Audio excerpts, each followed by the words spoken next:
In this chapter, a clandestine liaison of a stepson plunges into fixation and a gruesome homicide. Let's delve into the specifics. Maria Rodart Sullivan, a lively 38-year-old woman recognized for her artistic flair and benevolent spirit, resided in Somerville, a quaint South Carolinian town celebrated for its enchanting city center and the yearly Flower Town Festival. Maria earned her living as a freelance artist, crafting stunning paintings and sculptures that she marketed at nearby art exhibitions and galleries. Maria shared her home with her spouse, David Sullivan, and her 18-year-old stepson, Tyler. David, a former naval officer, had been wedded to Maria for a decade, bridging their 20-year age gap. The couple was deeply enamored. Their paths crossed at a neighborhood art exhibition where Maria's creations were on display. David was instantly captivated by her inventiveness and zest for life. Maria endeavored to foster a joyful and peaceful household. She juggled her freelance commitments with overseeing the household and nurturing Tyler. She served as a maternal figure for Tyler, who had been bereaved of his birth mother several years prior. Maria and Tyler's rapport was reportedly tense, yet she held on to the belief that they could form a bond in time. During her leisure hours, Maria relished reading and gardening. She was an ardent admirer of timeless literature, frequently referencing Jane Austen and the Bronte sisters. Her garden was adorned with vibrant blossoms, reflecting her affection for the natural world. Maria was also an active participant in the local community, offering her services at the Somerville Public Library and engaging in community events. In the final days before her demise, Maria was enthusiastic about a new artistic endeavor. She was developing a collection of sculptures influenced by the native fauna and scenery of South Carolina. Maria intended to present these works at the impending Flower Town Festival.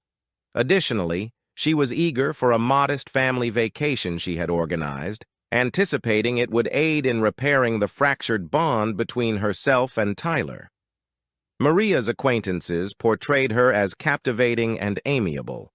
She boasted a tight-knit social network and was perpetually prepared to extend a helping hand. Her companions reminisced about Maria's frequent dinner parties, where she would whip up delectable dishes and cultivate a cozy, inviting ambiance. Despite the hurdles she encountered, Maria maintained an optimistic outlook and harbored aspirations. She aspired to establish her own art gallery one day and motivate others through her creations. Regrettably, her aspirations were abruptly terminated by a barbaric and nonsensical act of aggression. Maria's life served as a tribute to her fortitude and ingenuity, and her departure was profoundly mourned by all who crossed her path. On the morning of September 12, 2012, Somerville was barely stirring. The day was crisp and clear with the sun beaming radiantly. At approximately 8:30 a.m., Maria Rodart Sullivan's neighbor, Lily Beth Carter, ventured towards the Sullivan residence. Lily Beth, aged 25, resided adjacent to them. She frequently visited Maria to converse about her true crime novel, which she was developing based on actual events. Lily Beth rapped on the entrance, but no response followed. She found this peculiar, as Maria typically rose early to work in her art studio. The studio was a diminutive, detached structure situated in the backyard. Lily Beth opted to inspect there. As she neared the studio, she observed the entrance was ajar. Upon entering, Lily Beth was confronted with a ghastly spectacle. Maria lay on the ground, drenched in blood. The chamber was in disarray, with shattered sculptures and fragmented glass scattered around. Maria's physique bore evidence of a savage altercation. Lily Beth was startled and appalled. Her hands quivered as she hastily dialed 911 on her mobile phone. The 911 operator soothed Lily Beth as effectively as possible and directed her to remain outside and await the authorities. Lily Beth, still in a state of shock, adhered to the guidelines. She stood in the yard, gazing at the studio, endeavoring to comprehend the sight she had just witnessed. The law enforcement officials arrived promptly. As they launched their inquiry, they observed the substantial sculpture near Maria's remains. It was evident this was the instrument employed to inflict numerous blunt force trauma injuries. The volume of blood and the condition of the studio pointed towards a frenzied assault. Lily Beth was interviewed by the police. She was still shaken but managed to provide a clear account of her mourning. She described her relationship with Maria and her reasons for visiting her. Detailed observations helped the investigators piece together the timeline of events leading up to the discovery of Maria's body. The discovery of Maria Rodart Sullivan's body marked the beginning of a complex and emotional investigation. Her friends and neighbors were left in shock, struggling to understand how such a brutal crime could happen in their peaceful community. Continued in the next comment due to character limit. The police arrived at the Sullivan house on the morning of September 12, 2012, knowing they had a serious crime on their hands. It was a sunny day in Somerville, and the peaceful neighborhood was quickly disturbed by the flashing lights and sirens of police cars. Detective Martin Coco, a seasoned investigator known for his thoroughness, led the team. With him was Officer Julia Montes, who was respected for her calm and methodical approach. They had both seen many crime scenes, but the brutality of this one stood out. The art studio where Maria's body was found was a small building in the backyard. As they entered, the detectives were met with a gruesome sight. Blood was splattered on the walls, and the floor was covered with broken sculptures and shattered glass. The room looked like a scene from a horror movie, a far cry from the creative space it usually was. Maria's body lay on the floor, showing signs of a violent struggle. It was clear that she had been beaten to death with a heavy sculpture found nearby. The sculpture was stained with blood, indicating it was the murder weapon.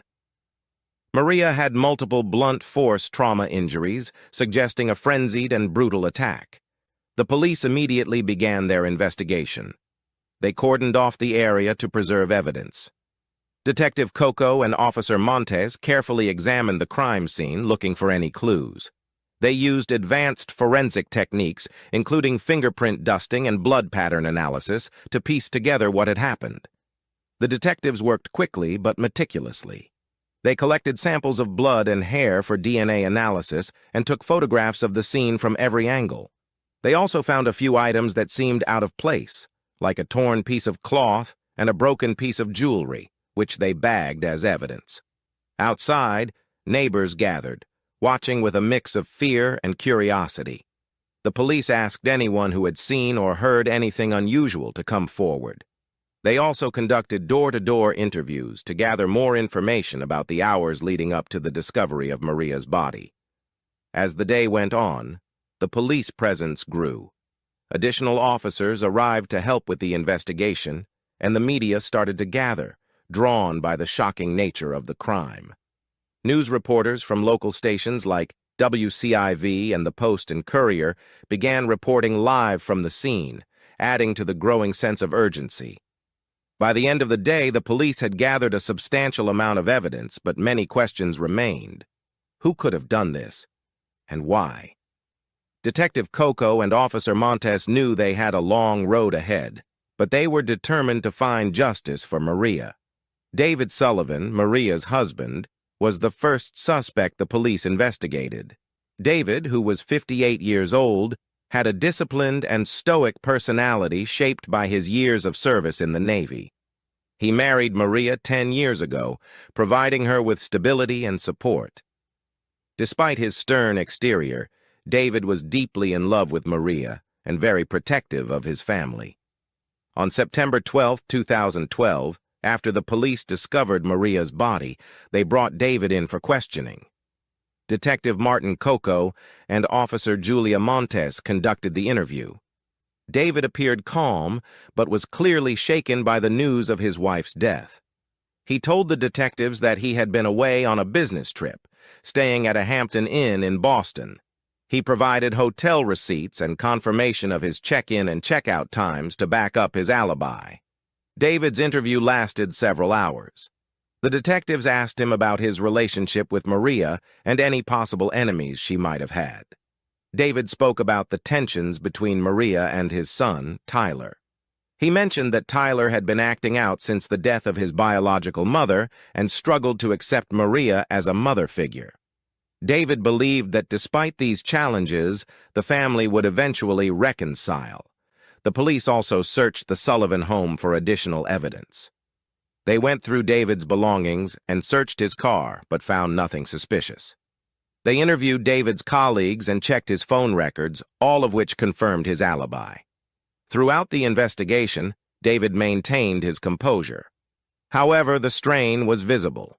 He expressed his grief and disbelief that someone could harm Maria. He was cooperative with the police and provided them with any information they requested. Meanwhile, the local news outlets such as WCIV and The Post and Courier reported on the investigation. Neighbors and friends of the Sullivans were shocked to hear that David was a suspect. Many described him as a kind and loving husband who would never harm his wife. Despite his strong alibi, the police continued to investigate David to ensure nothing was overlooked. They re-examined the crime scene and cross-checked all the details of his alibi. Detective Coco and Officer Montes wanted to be thorough, leaving no stone unturned. As days passed, it became clear that David was not involved in Maria's murder. The focus of the investigation shifted to other potential suspects. While David was cleared, the pain of losing Maria and being under suspicion was a heavy burden he had to bear. On September 15, 2012, just 3 days after the discovery of Maria's body, Somerville was covered in a light drizzle. The gray skies matched the somber mood in the town. Around noon, while reviewing the evidence collected from the crime scene, Detective Martin Coco noticed something unusual. Hidden among Maria's art supplies in her studio were dozens of letters. These were not just any letters, but sexually explicit love letters exchanged between Maria and someone else. Detective Coco and Officer Julia Montes carefully read through the letters. The content revealed a secret affair between Maria and an unidentified individual. The letters spoke graphically of secret sex acts and deep, conflicting emotions. This discovery was a significant breakthrough in the case and suggested a possible motive for the murder. Detective Coco called for a meeting with the entire investigative team. They discussed the contents of the letters and the implications. The team knew they had to identify the other person involved in the affair to understand the full context and potential motives. Officer Montes led the effort to gather more information. She visited Maria's close friends and neighbors, asking if anyone knew about the affair. Many were shocked and had no idea Maria was involved with someone other than her husband, David. The news quickly spread through the small, very conservative Southern community, creating a buzz of gossip and speculation. Meanwhile, forensic experts analyzed the letters for fingerprints and DNA evidence. They also checked Maria's phone records and email history to find clues about her secret lover. The investigation was thorough, and every detail was scrutinized. On the same rainy afternoon, while examining Maria's phone, the detectives found a series of explicit text messages and call logs that led them to suspect Tyler, Maria's 18-year-old stepson. The messages hinted at a strained and complicated sexual relationship between Maria and Tyler. Some of the texts were pleading, while others were more explicit and graphically described their sexual relationship. Detective Coco and Officer Montes were shocked by this new revelation. Tyler had always been seen as a troubled teenager, but the extent of his relationship with Maria was unexpected. The detectives knew they had to approach this delicately to get to the truth. The discovery of the love letters and text messages shifted the focus of the investigation. The police now had a clearer direction, and the pieces of the puzzle were slowly coming together. They prepared to interrogate Tyler again, this time with new, compelling evidence that could unlock the secrets behind Maria's tragic death. Through crime case solvers, interested in more real-life murder mysteries, be sure to like and subscribe to our channel. Do you have any thoughts about this case? Or have a case of your own you'd like us to investigate? Leave us a comment. Stay safe. True crime case. Tyler Sullivan and Maria Rodart Sullivan. Maria's 18-year-old stepson, Tyler Sullivan, became the focus of the investigation after the discovery of the love letters and text messages. Tyler was a troubled teenager, still struggling with the death of his biological mother and the arrival of Maria into his life. He often acted out, showing signs of resentment towards Maria for taking his mother's place. Despite this, he was intelligent and ambitious, with a passion for music. He spent hours playing his guitar, dreaming of becoming a famous musician. On September 16, 2012, Tyler was brought in for questioning. Detective Martin Coco and Officer Julia Montes conducted the interview. Tyler appeared nervous but tried to remain calm. The detectives began by asking him about his relationship with Maria. Tyler admitted that their relationship was strained but denied any involvement in her murder. When the detectives presented the love letters, Tyler's demeanor changed. He became visibly upset and defensive. He confessed to the affair, explaining that they started having sex about a year ago. Tyler said he became obsessed with Maria, believing that they could be together if his father, David, were out of the picture. However, Maria tried to end the affair and focus on her marriage, which frustrated Tyler. The detectives pressed Tyler for more details. They asked him about the night of Maria's murder. Tyler claimed he was at a friend's house watching movies. The police checked his alibi, but it was weak and lacked concrete evidence. His friend, Jake, said Tyler was with him but couldn't remember specific details or times. Tyler's reaction to the interrogation was a mix of anger and fear. He was defensive and argumentative, denying any involvement in the murder while expressing his frustration over Maria ending the affair. While Tyler was a prime suspect, the police needed more evidence to link him directly to the crime. They continued to analyze the physical evidence from the crime scene and cross-referenced it with Tyler's statements. The detectives also reviewed security camera footage from the neighborhood, hoping to find any inconsistencies in Tyler's alibi. The investigation into Tyler was intense and thorough. Detective Coco and Officer Montes were determined to uncover the truth. They knew Tyler had a motive, but they needed solid evidence to prove his involvement. The love letters and text messages were crucial, but they had to build a strong case. The investigation was far from over, and the detectives continued to piece together the puzzle. Tyler remained a key figure in the case, and the police were determined to find justice for Maria. Lilybeth Carter, the Sullivans' 25-year-old neighbor, became another person of interest in the investigation. Lilybeth lived next door and frequently visited the Sullivan house. She had a keen interest in true crime stories and was working on a novel based on real-life events.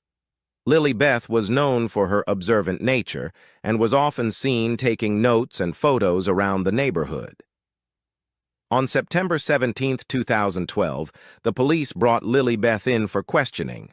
Detective Martin Coco and Officer Julia Montes conducted the interview. Lilybeth appeared calm and cooperative. She explained that she had a passion for writing and was fascinated by true crime. She often visited Maria to discuss her novel and get feedback on her writing. The detectives asked Lilybeth about the morning she discovered Maria's body. Lilybeth recounted the events in detail, describing how she found the studio door slightly open and discovered Maria lying on the floor. She spoke about her shock and horror, and how she immediately called 911. The detectives noted that Lilybeth's account was consistent with the initial report. As the questioning continued, the detectives probed deeper into Lilybeth's relationship with the Sullivans. Lilybeth admitted that she often observed the family dynamics, noting the tension between Maria and Tyler. She also mentioned that she had seen Tyler acting suspiciously on several occasions, but didn't think much of it at the time. The detectives asked Lilybeth about her interest in true crime and whether it influenced her actions. Lilybeth explained that her interest was purely academic and creative. She was writing a novel and used her observations to create realistic characters and scenarios. She denied any involvement in Maria's murder and insisted that she was just a concerned neighbor. Lily Beth's calm and cooperative demeanor made it difficult for the detectives to determine if she was hiding anything. They decided to search her house for any evidence that might link her to the crime. They found several notebooks filled with detailed observations about the neighborhood and the Sullivans, but nothing directly incriminating. Despite her cooperation, Lily Beth remained a person of interest.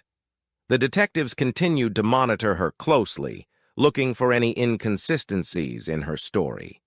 They also reviewed the security footage from the neighborhood, hoping to find any evidence that could either implicate or clear her.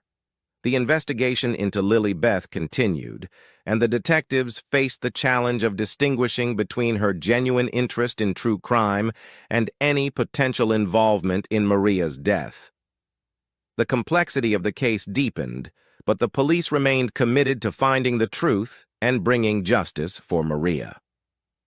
On September 20th, 2012, the investigation took a significant turn. Detective Martin Coco and Officer Julia Montes had gathered enough evidence to identify the murderer. The evidence pointed to Tyler Sullivan, Maria's 18-year-old stepson. Tyler's conflicting emotions and erratic behavior had raised suspicions from the start, but it was the discovery of his fingerprints on the murder weapon that sealed his fate. Tyler was known to be a troubled teenager. He struggled with the recent death of his biological mother and resented Maria for taking her place. Despite his intelligence and passion for music, Tyler's feelings for Maria had evolved into a dangerous mix of hatred and desire. When Maria confronted him about his failing grades and her decision to end their secret affair, Tyler snapped. In a fit of rage and obsession, he attacked her with a heavy sculpture from her studio. The detectives had pieced together the events of that fateful day. Tyler had been at the house, waiting for the right moment. When Maria entered the studio, he followed her. The confrontation escalated quickly, and in his fury, Tyler grabbed the sculpture and struck Maria multiple times, leading to her death. With the evidence in hand, the police prepared to arrest Tyler. On the evening of September 20th, they arrived at the Sullivan home. Tyler was in his room, listening to music on his iPod, when the officers entered. Tyler seemed surprised but didn't resist arrest. He was handcuffed and taken to the police station for processing.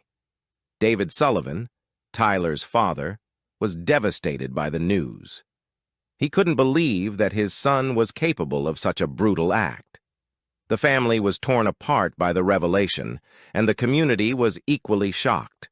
Neighbors and friends who had known Tyler as a quiet, troubled teen now saw him in a completely different light.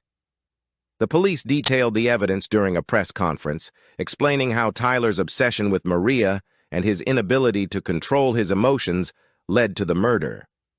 The discovery of the sexually explicit letters and Tyler's fingerprints on the murder weapon were critical pieces of the puzzle that helped solve the case. As Tyler was taken away, his reaction was a mix of anger and resignation. He knew the evidence against him was overwhelming, and there was no escape from the consequences of his actions.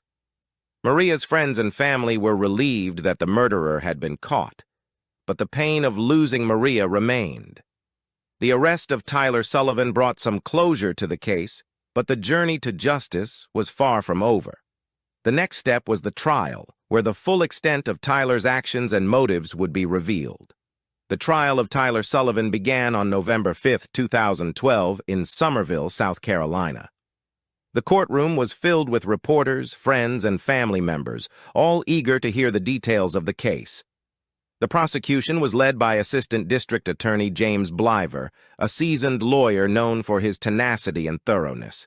He was 45 years old with a stern demeanor that commanded respect. Bliver argued that Tyler's obsession with Maria, coupled with his anger over her ending their affair, led him to commit the brutal murder. He presented the love letters, text messages, and forensic evidence linking Tyler to the crime.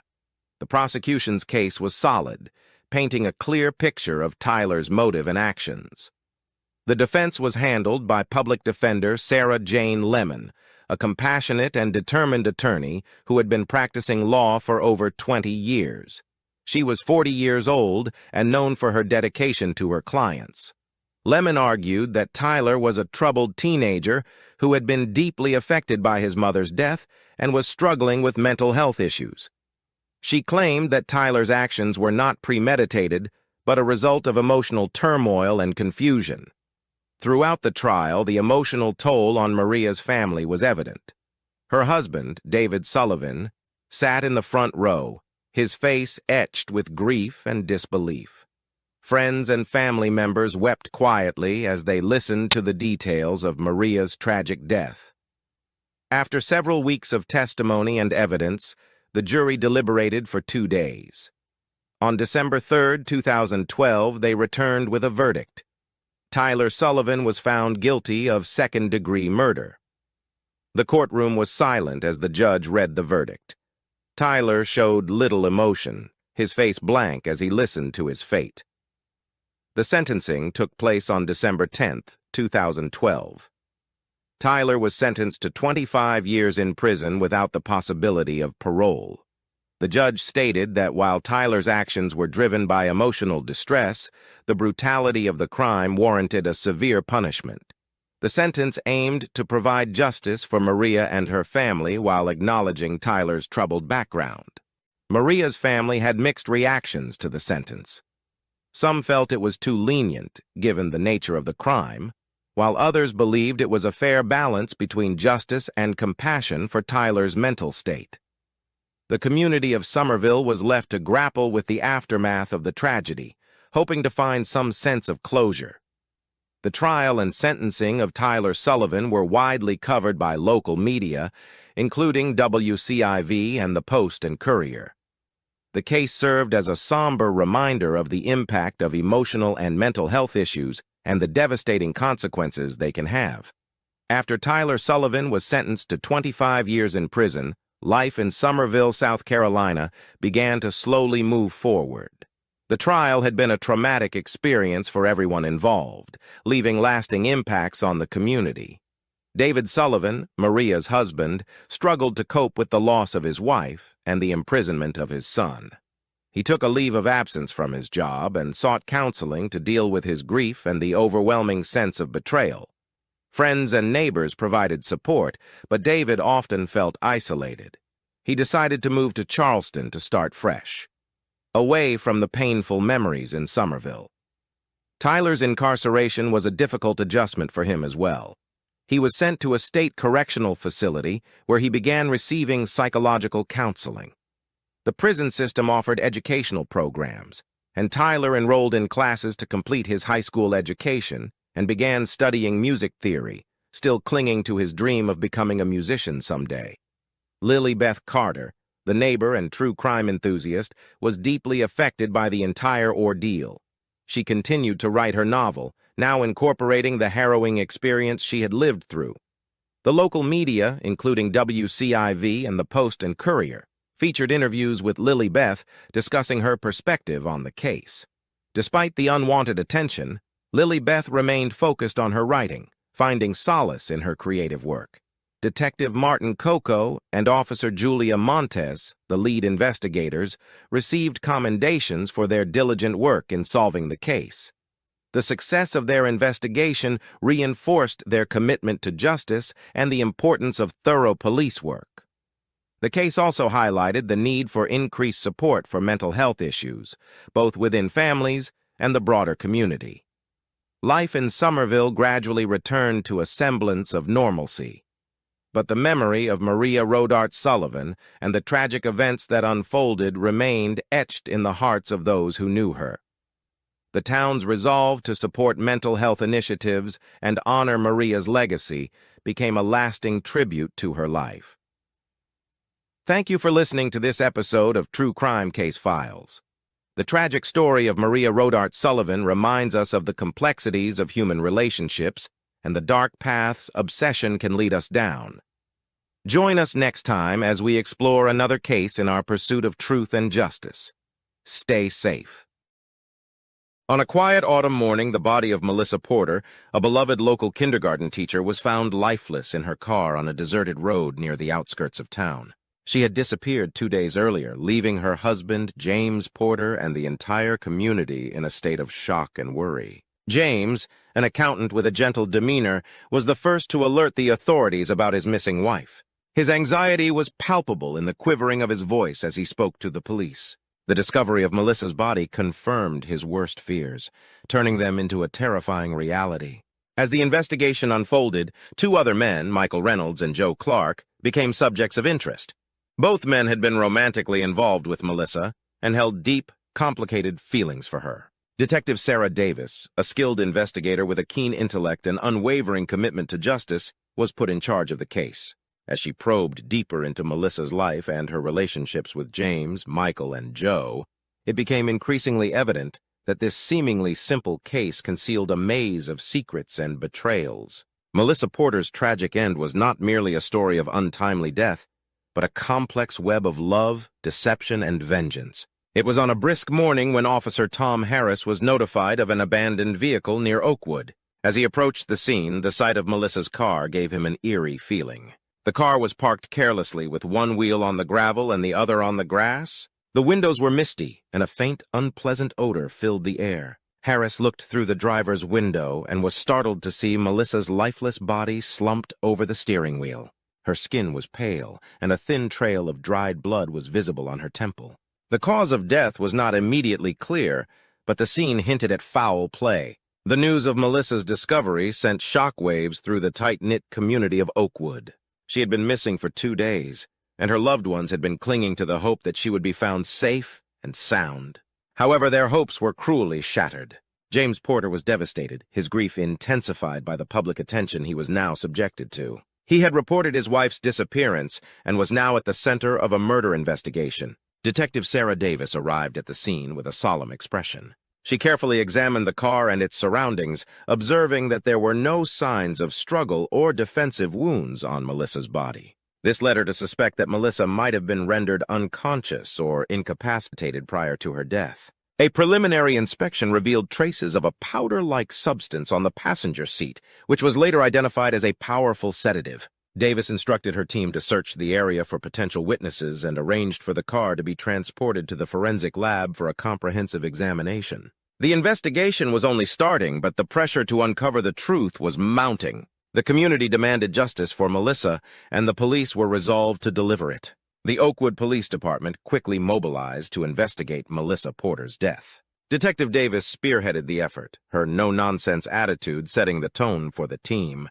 The first order of business was to question James Porter, whose proximity to the victim made him an initial person of interest. James was brought in for questioning at the station. He looked haggard, dark circles under his eyes betraying sleepless nights. Detective Davis began with routine questions about his relationship with Melissa, their recent activities, and his whereabouts during the time she was missing. James explained that he and Melissa had been married for 5 years, a seemingly happy couple in the eyes of the community. He recounted the night Melissa disappeared. She had left the house around 7 p.m., claiming she needed to run some errands. When she didn't return, he grew worried and called the police the next morning. Davis noted his demeanor, searching for signs of deception. James provided an alibi, stating he was home watching TV that night. He offered to let the police verify his story with their home security system's footage. Davis made a mental note to follow up on this lead. As the interview progressed, another name surfaced: Michael Reynolds. According to James, Michael was a close friend of Melissa's, someone she had known for years. James admitted he had always felt a bit uneasy about their relationship, but had no concrete reason to suspect anything amiss. Detective Davis decided to pay Michael a visit. Michael Reynolds, a tall man in his early 30s with an air of easy confidence, welcomed the detectives into his home. He seemed genuinely distraught upon hearing of Melissa's death, insisting they had been just friends. However, his nervous fidgeting suggested there might be more to the story. The investigation widened to include Joe Clark, a local artist who had been seen with Melissa on numerous occasions. Joe, in his mid-40s, was known for his brooding temperament and reclusive lifestyle. He was less forthcoming than Michael, evading direct questions and offering vague, cryptic responses. Detective Davis sensed that both Michael and Joe were hiding something. The threads of Melissa's life began to unravel, revealing a woman who was far more complex and enigmatic than anyone had realized. With each interview, the investigation grew more convoluted and the stakes became higher. The truth about Melissa's death was buried beneath layers of secrets, and it was up to Davis to dig them out. Melissa Porter was born and raised in Oakwood, a town she loved and never wanted to leave. She was known for her warm smile and her ability to connect with people, traits that made her an excellent kindergarten teacher. Her marriage to James was seen as a match made in heaven, though those closest to her knew there was more beneath the surface. Melissa met James at a charity event 5 years ago. James, an accountant with a stable job and a kind heart, seemed like the perfect partner. They married within a year, and for a while their life together appeared idyllic.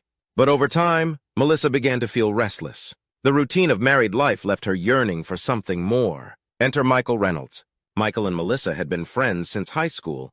Their bond had always been strong, and there were times when their friendship seemed to border on something deeper. Michael, a charming and successful entrepreneur, offered Melissa the excitement and passion she felt was missing from her marriage.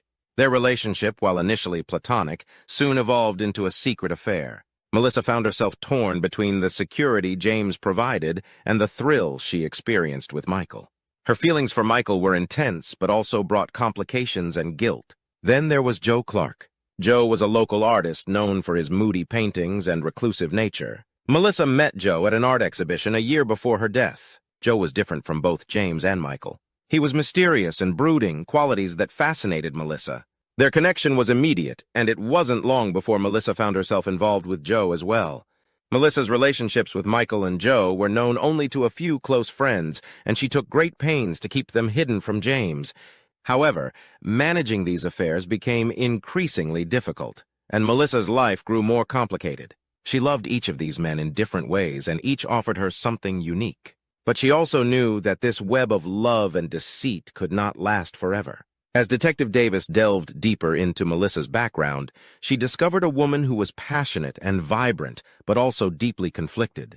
Melissa's need for connection and excitement had led her down a dangerous path, one that ultimately ended in her untimely death. With Melissa's body discovered and her secret life beginning to surface, suspicion naturally fell on James Porter. Detective Davis scrutinized his alibi, seeking any inconsistencies that might indicate his involvement in his wife's death. James's alibi rested on his claim that he was at home the night Melissa disappeared, watching TV and later falling asleep on the couch. The home security footage confirmed that James had not left the house during the critical hours. However, Davis was not entirely convinced. She knew that alibis could be fabricated or manipulated. The state of the Porters' marriage became a focal point of the investigation. Friends and neighbors painted a picture of a couple that appeared happy but had their share of issues. Financial records showed that the Porters were struggling with debt, a potential motive for James to want his wife out of the picture. Life insurance policies on Melissa further added to the suspicion, though the amounts were not exorbitant. James's demeanor during questioning was another point of concern. While his grief seemed genuine, there were moments when his responses were too measured, too controlled. Davis wondered if he was hiding something or simply trying to protect himself from being wrongfully accused. The most damning piece of evidence was a series of text messages exchanged between James and Melissa in the days leading up to her disappearance. The messages revealed growing tension between them, with Melissa expressing dissatisfaction and James responding with frustration. The arguments, though not overtly violent, indicated a marriage under significant strain. James's interactions with Michael and Joe also raised red flags. Both men admitted to having confrontations with James, who had become increasingly suspicious of their relationships with Melissa. James denied any knowledge of Melissa's affairs, but his anger towards the men was palpable. As the investigation progressed, James Porter remained a prime suspect. His potential motives, financial gain, marital discord, and jealousy, provided enough cause for Detective Davis to keep a close watch on him. However, without concrete evidence linking him directly to the crime, the case against him remained circumstantial. Michael Reynolds and Joe Clark, the two men who had shared intimate relationships with Melissa, were next on Detective Davis's list. Each had their own reasons for wanting Melissa in their lives and potentially reasons for wanting her gone. Michael Reynolds, with his charismatic demeanor and successful career, seemed an unlikely suspect at first glance. He had been Melissa's confidant for years, their bond evolving into a romantic relationship that brought both joy and complications. Michael's feelings for Melissa were genuine, but his frustration with her indecision and the secrecy of their affair had caused tension. During questioning, Michael admitted to feeling hurt and betrayed when he discovered Melissa's involvement with Joe. But he vehemently denied having anything to do with her death. Joe Clark was a different story. Known for his brooding personality and artistic temperament, Joe had always been somewhat of an enigma. His relationship with Melissa was intense and passionate, but also fraught with jealousy and possessiveness. Joe's art often reflected his tumultuous emotions, and his interactions with Melissa had been no exception. During his interview, Joe was evasive, his answers tinged with bitterness. He expressed deep sorrow over Melissa's death, but also a lingering resentment towards her for being unable to fully commit to him. Davis noted the contrasts between Michael and Joe, one a polished, successful businessman, the other a moody, introspective artist. Both had motives driven by love and jealousy, and both had been deeply affected by Melissa's actions. The detective also discovered that Michael and Joe had confronted each other on several occasions, their arguments escalating as Melissa's relationships with them became more entangled. The investigation into Michael and Joe's backgrounds revealed more layers to Melissa's story. Each man had been drawn to Melissa's vivacious personality and warmth, but both had also experienced the darker sides of their relationships with her. The complexity of these relationships suggested that Melissa's death was not a straightforward case of jealousy or revenge, but rather a culmination of many conflicting emotions and desires. As Detective Davis continued to unravel the intricacies of Melissa's life and relationships, she realized that the truth was buried deep within a web of passion, betrayal, and hidden motives. The challenge was to untangle these threads and find the one that would lead to Melissa's killer. As Detective Davis dug deeper into the lives of Melissa, James, Michael, and Joe, she began to uncover a series of startling revelations and secrets that painted a clearer picture of Melissa's complex world. The first major revelation came from Melissa's close friend, Laura Mitchell. Laura revealed that Melissa had been confiding in her for months about the struggles in her marriage and the turmoil caused by her relationships with Michael and Joe. Melissa had been feeling increasingly trapped and overwhelmed by the dual pressures of maintaining her marriage and managing her affairs. Laura also mentioned that Melissa had expressed fears about someone stalking her, though she never specified who. This new information prompted Davis to re-examine the evidence with fresh eyes. The possibility of a third-party involvement, someone who knew about Melissa's affairs and had a vested interest in her demise, became a compelling angle. Davis ordered a deeper investigation into Melissa's communications and social media, looking for any signs of threats or suspicious activity. The forensic analysis of Melissa's car provided another crucial piece of the puzzle. Traces of the sedative found in the passenger seat matched a prescription registered to Joe Clark. When confronted with this evidence, Joe's calm facade began to crack. He admitted to having the sedative, but claimed he had no intention of harming Melissa. According to Joe, Melissa had asked him for the sedative to help her sleep, a claim that was difficult to verify. Further complicating the investigation was a discovery in Michael's financial records. Large sums of money had been transferred between Michael's accounts and an unknown third party over the past few months. Michael explained that these were business transactions, but the lack of clear documentation raised suspicion. Davis wondered if Michael might have been involved in some form of blackmail or had hired someone to intimidate Melissa. The pressure on all three men intensified as Davis continued to piece together Melissa's last days. Interviews with neighbors and colleagues revealed that Melissa had been planning to leave Oakwood, possibly to escape the tangled relationships she had found herself in. She had been seen packing boxes into her car and had mentioned to a colleague that she needed a fresh start. Then came the biggest revelation of all, a hidden journal found in Melissa's belongings. The journal contained detailed accounts of her relationships with James, Michael, and Joe, as well as her fears and plans for the future. Melissa wrote about feeling suffocated by James's controlling nature, exhilarated by her affair with Michael, and deeply conflicted about her intense connection with Joe. She also mentioned receiving anonymous threats, which she suspected were from someone who knew about her affairs. The journal painted a picture of a woman caught in a web of her own making, desperate to break free but unsure how. It provided Detective Davis with critical insights into Melissa's state of mind and the potential motives of those around her. With this new evidence, Davis felt she was finally closing in on the truth. Just as Detective Davis thought she was getting closer to solving the case, a surprising twist emerged that shifted the focus of the investigation. A new piece of evidence surfaced, A security camera recording from a nearby convenience store that showed Melissa in the company of a man who was neither James, Michael, nor Joe on the night she disappeared. The man in the footage was identified as Daniel Harper, a former colleague of Melissa's from a previous job in a neighboring town. Harper had a checkered past, including a history of violent behavior and a restraining order filed against him by a former girlfriend. The discovery of his involvement with Melissa added a new layer of complexity to the case. Davis brought Harper in for questioning. Harper, a wiry man with a nervous energy, initially denied having seen Melissa recently. However, when confronted with the video evidence, he changed his story. He admitted to meeting Melissa that night, but claimed they had only talked. According to Harper, Melissa had reached out to him because she felt threatened and needed someone to confide in. She had asked Harper to meet her away from Oakwood to avoid being seen by anyone who might know her. Harper's account seemed plausible, but Davis was wary. Harper had a motive: his unrequited feelings for Melissa and his jealousy over her relationships with other men.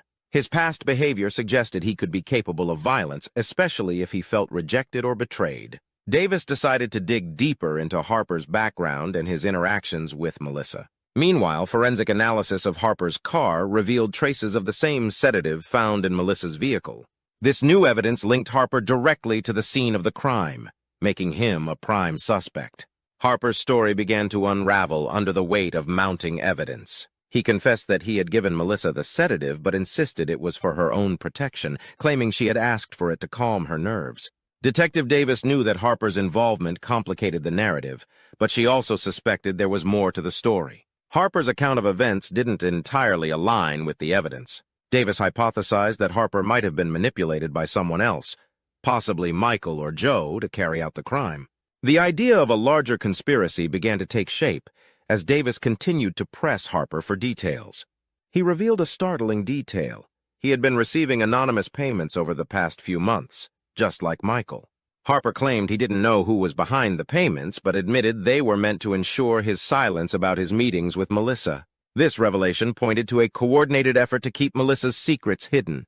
Davis realized that the investigation had taken a dark turn, one that involved not just a crime of passion, but a calculated plan to silence Melissa permanently. The pieces of the puzzle were finally starting to fit together, and Davis was determined to uncover the mastermind behind the plot. The investigation took a sinister turn as Detective Davis unraveled the web of deception surrounding Melissa's death. The revelation of anonymous payments and Harper's involvement hinted at a larger, more nefarious plot. Davis now had to consider the possibility that Melissa's death was not just a crime of passion, but a premeditated murder orchestrated by someone with a hidden agenda. Davis's team focused on tracing the source of the payments. Financial records showed a series of transactions funneled through a shell company, eventually leading to an offshore account.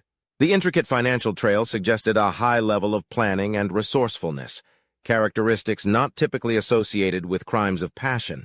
This new lead pointed towards someone with significant financial acumen and the means to cover their tracks, potentially Michael Reynolds, given his business background. Davis revisited Michael, armed with the new evidence. Under intense questioning, Michael's confident facade began to crack. He admitted to transferring money to Harper, but insisted it was to help Melissa, not harm her. He claimed Melissa had confided in him about her fears and asked him to arrange for protection. But he had no idea Harper would misuse the funds. Davis was not convinced by Michael's explanation. She suspected that Michael, feeling cornered by Melissa's indecision and the threat of their affair being exposed, had orchestrated a plan to remove her from the equation. However, Michael alone could not have executed such a complex scheme. The involvement of Joe Clark with his volatile emotions and connection to Melissa seemed likely. Confronting Joe, Davis presented the evidence of the sedative and the financial transactions. Joe, already unstable, broke down under the pressure. He confessed to being manipulated by Michael, who had convinced him that Melissa was planning to leave both of them and expose their affairs. In a desperate bid to prevent this, Joe agreed to Michael's plan to sedate Melissa and make her disappear. The dark truth emerged. Michael had orchestrated the entire plot, using Joe and Harper as pawns to carry out his plan. Michael's motive was not just jealousy, but a calculated decision to eliminate Melissa and protect his reputation and business interests. Joe, driven by his emotional turmoil, had been an unwitting accomplice. Harper, lured by money, had played his part without fully understanding the consequences. Davis's investigation had uncovered a chilling conspiracy that highlighted the lengths people would go to protect their secrets and desires. The case was far more complex and darker than anyone had initially imagined, revealing the depths of human deceit and treachery. With the pieces of the puzzle finally falling into place, Detective Davis moved swiftly to secure arrest warrants for Michael Reynolds and Joe Clark. The evidence against them was overwhelming: financial transactions, confessions, and the forensic link between the sedative and Joe. Davis coordinated with her team to ensure that the arrests were conducted smoothly and without incident. Joe Clark was the first to be apprehended. He was found at his studio, surrounded by his hauntingly dark paintings. The arresting officers found him in a state of disarray, his guilt and regret evident. Joe offered no resistance, murmuring apologies and asking about Melissa's final moments. His remorse was genuine, but it could not absolve him of his role in the crime. Michael Reynolds proved more challenging. He had anticipated the arrest and attempted to flee. However, a coordinated effort by the Oakwood Police Department ensured he was apprehended at a private airstrip, trying to board a chartered plane. His arrest was marked by defiance and indignation, maintaining his innocence and accusing the police of fabricating evidence. With both suspects in custody, the prosecution began to build a robust case. The trial that followed was one of the most sensational in Oakwood's history, drawing intense media attention. The courtroom was packed with townspeople, journalists, and those who had known Melissa.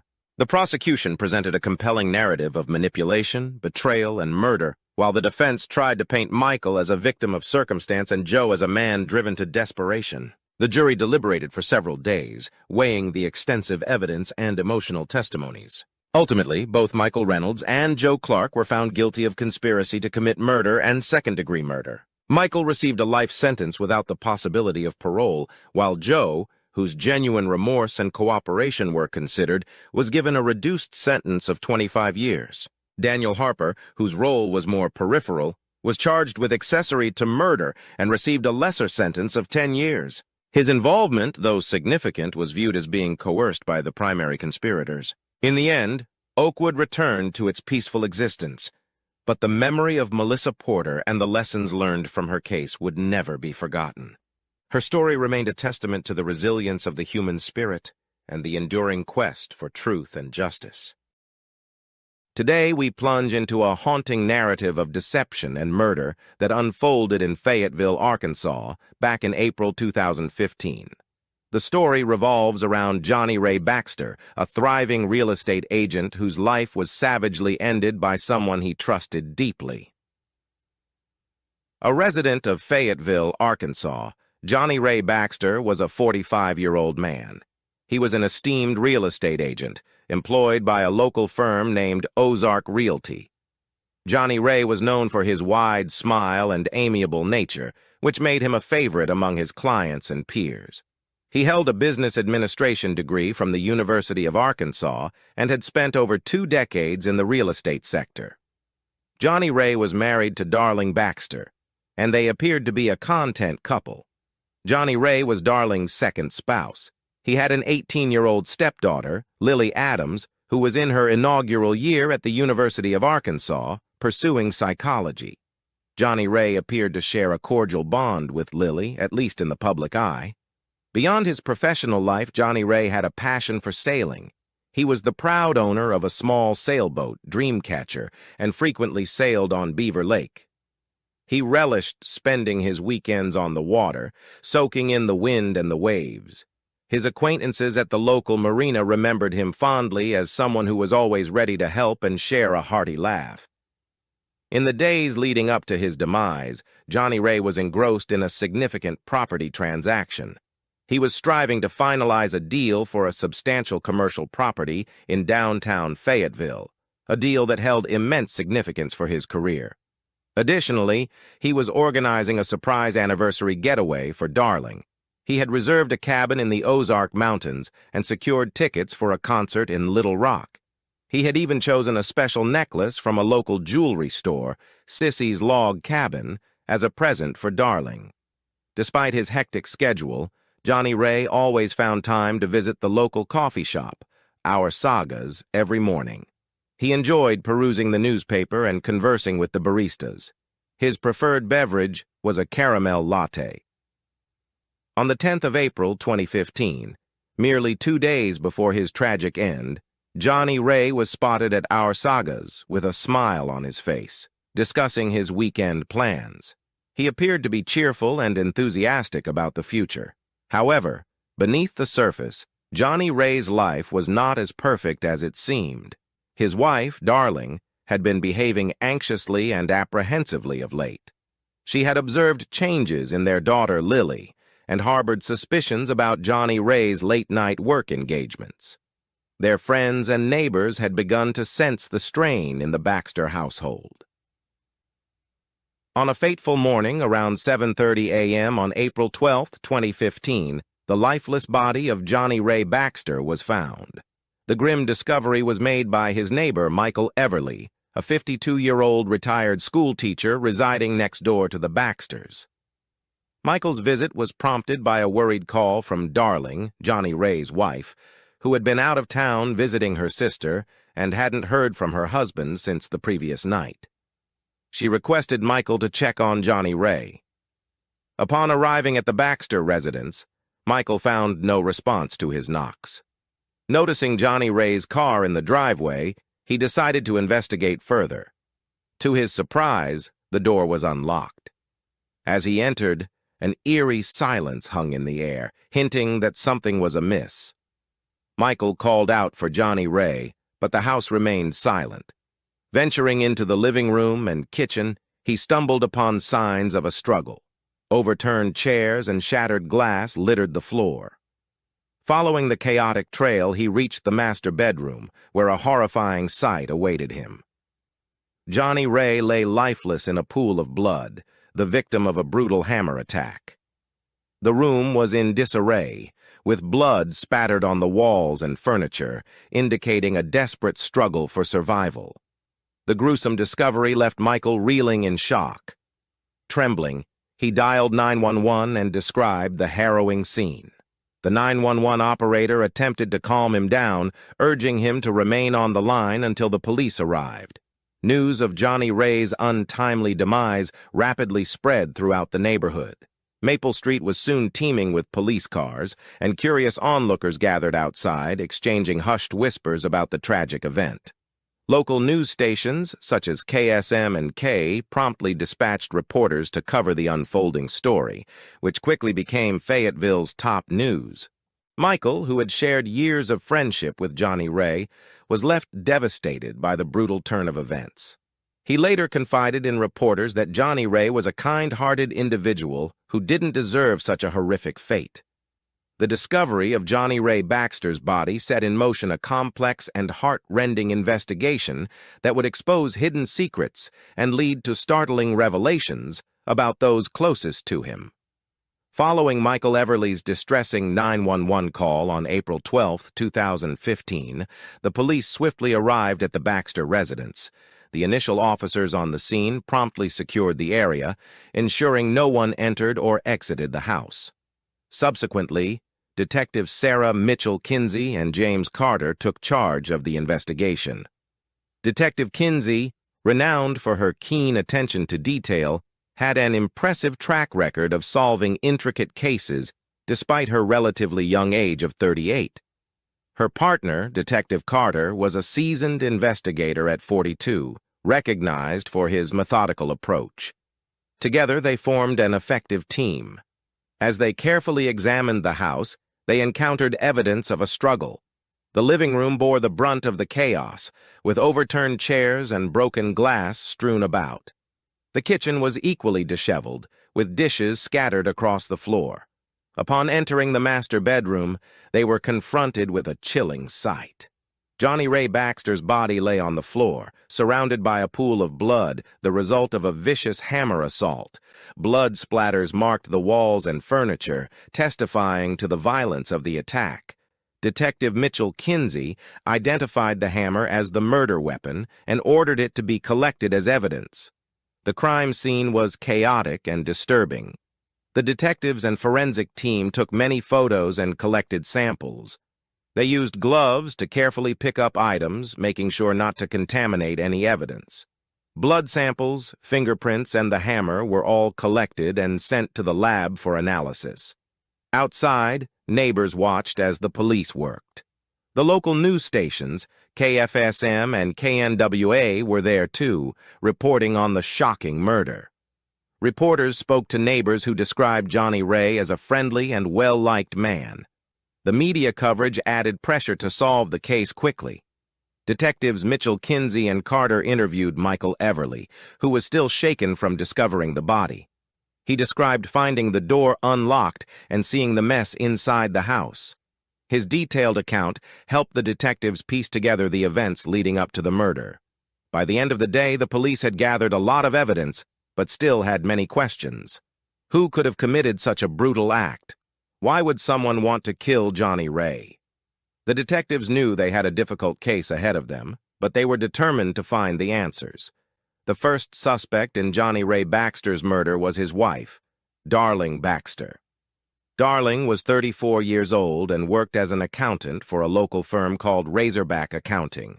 She was intelligent, meticulous, and hardworking. Darling had a tough past. She became a mother at 16 and worked as a stripper to support herself and her daughter Lily. Despite these challenges, she built a successful career and was known for her strong-willed nature. Darling had recently noticed changes in her daughter Lily's behavior and grew suspicious of Johnny Ray's late-night work meetings. Friends and neighbors described Darling as increasingly stressed and on edge in the weeks before the murder. Some said they heard arguments between her and Johnny Ray. Detectives Sarah Mitchell Kinsey and James Carter brought Darling in for questioning on April 13, 2015. Darling appeared calm, but was clearly distressed. She maintained that she had been out of town visiting her sister Nancy in Little Rock. She provided photos and text messages to support her alibi, but the detectives still had doubts. During the interrogation, Darling spoke about her relationship with Johnny Ray. She admitted they had been arguing more lately, mainly about his work and the amount of time he spent away from home. She denied any involvement in his death, insisting she loved her husband despite their problems. The detectives asked Darling about the night of the murder. She explained that she had left for Little Rock on the afternoon of April 11th and stayed with Nancy until the morning of April 12th. Nancy confirmed this story when the detectives called her. However, they couldn't ignore the tension in Darling's voice when she spoke about Johnny Ray and the changes she noticed in Lily. The police also searched Darling's car and belongings for any evidence. They found nothing directly linking her to the murder, but they did find a diary in which Darling had written about her frustrations and suspicions. These entries painted a picture of a woman under immense stress and emotional turmoil. Despite her alibi, Darling remained a prime suspect. The detectives continued to look into her past, interviewing friends, family, and co-workers. They hoped to find a motive or any clue that could tie her to the crime. The pressure on Darling grew as the investigation progressed, but she remained steadfast in her innocence. The investigation into Darling Baxter was thorough, yet many questions remained unanswered. The detectives knew they had to keep digging to uncover the truth behind Johnny Ray's brutal murder. The second suspect in Johnny Ray Baxter's murder was his stepdaughter, Lily Adams. Lily was 18 years old and a freshman at the University of Arkansas, where she was studying psychology. She was known for her outgoing and sociable personality. Her friends described her as bright and ambitious, always eager to learn new things. Lily had a complicated relationship with her stepfather, Johnny Ray. It was revealed during the investigation that their relationship had evolved into a secret affair. This affair made Lily feel guilty and conflicted, especially as she saw the strain it put on her mother, Darling. Detective Sarah Mitchell Kinsey and James Carter brought Lily in for questioning on April 14, 2015. Lily appeared nervous but cooperative. She admitted to the affair with Johnny Ray, explaining that it had started about 6 months earlier. She said she had been feeling lonely and confused, and Johnny Ray had been there for her. She insisted she never wanted to hurt anyone. During the interrogation, Lily explained how she had confided in a close friend about the affair and her feelings of guilt. This friend, whose name was not disclosed, confirmed Lily's story to the detectives. Lily described the last time she saw Johnny Ray, which was the night before his death. She said they had argued about the affair and the impact it was having on their family. The detectives asked Lily about her whereabouts on the night of the murder. Lily said she had been in a friend's house studying for a midterm exam. Her friend confirmed this alibi, saying that Lily had stayed there until the early morning hours of April 12th. Despite the alibi, the detectives were suspicious of the emotional turmoil that Lily was going through. The police also searched Lily's dorm room and her belongings for any evidence. They found nothing directly linking her to the murder, but they did find several letters and notes between her and Johnny Ray. These notes showed the depth of their relationship and the emotional struggles they both faced. Despite her alibi and the lack of direct evidence, Lily remained a prime suspect due to the affair and the emotional tension it created. The detectives continued to interview her friends and classmates, hoping to find any inconsistencies or new leads. The pressure on Lily grew as the investigation continued, but she maintained her innocence and expressed deep regret for the affair. The investigation into Lily Adams was thorough, but the detectives still had many questions. They knew they had to keep digging to find the truth behind Johnny Ray Baxter's brutal murder. On April 17, 2015, 5 days after Johnny Ray Baxter's murder, the police received a significant break in the case. It was a cool, cobblestone morning when a jogger discovered a suspicious item in the park near Beaver Lake. He noticed a plastic bag partially buried under some leaves near a bench. Curious, he opened it and found a blood-stained shirt and a pair of gloves. He immediately called the police, and within minutes, patrol officers Karen Lewis and Tom Martinez arrived at the scene. They secured the area and called in detectives Sarah Mitchell-Kinsey and James Carter. The detectives quickly assessed the situation and bagged the items for forensic analysis. The detectives were cautious, but hopeful that this new evidence would provide a breakthrough in the case. They brought the items back to the Fayetteville Police Department's forensic lab. Forensic analysts found that the blood on the shirt matched Johnny Ray's DNA. Additionally, the gloves had fingerprints that were not Johnny Ray's. This new evidence shifted the focus of the investigation. The detectives revisited their list of suspects and re-examined their alibis. They also reviewed the surveillance footage from the park and nearby areas. This extensive review led them to a surprising discovery. A figure matching Lily Adams's description was seen entering the park late on the night of the murder. Detectives Mitchell-Kinsey and Carter brought Lily in for a second round of questioning. This time, Lily was visibly more nervous. She claimed she had gone to the park to clear her head and had no idea about the bloody items. The detectives pressed her for more details, but Lily stuck to her story, albeit shyly. The forensic team continued their analysis and found another critical piece of evidence: hair fibers on the gloves that matched Darling Baxter's DNA. This discovery complicated the case further and indicated the possible involvement of both mother and daughter. On April 18, 2015, the detectives called Darling back for questioning. She seemed calm but concerned when presented with the new evidence. Darling admitted to knowing about the gloves but insisted she had nothing to do with the murder. She said she had worn the gloves while gardening and couldn't explain how they ended up near Beaver Lake. The police were now more determined than ever to solve the case. They knew they were close to uncovering the truth, but needed to carefully piece together the final puzzle. The discovery of the new evidence was a pivotal moment in the investigation, providing crucial leads and intensifying the search for Johnny Ray Baxter's murderer. Hey, true crime case solvers, interested in more real-life murder mysteries? Be sure to like and subscribe to our channel. And if you have any thoughts about this case or have a case of your own you'd like us to investigate, leave us a comment. Stay safe, true crime case solvers.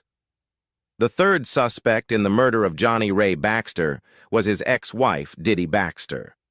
Diddy, aged 46, was known for her hot-tempered and aggressive nature.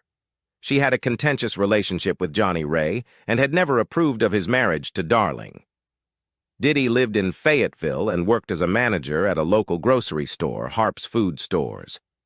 Detective Sarah Mitchell Kinsey and James Carter decided to bring Diddy in for questioning on April 19, 2015.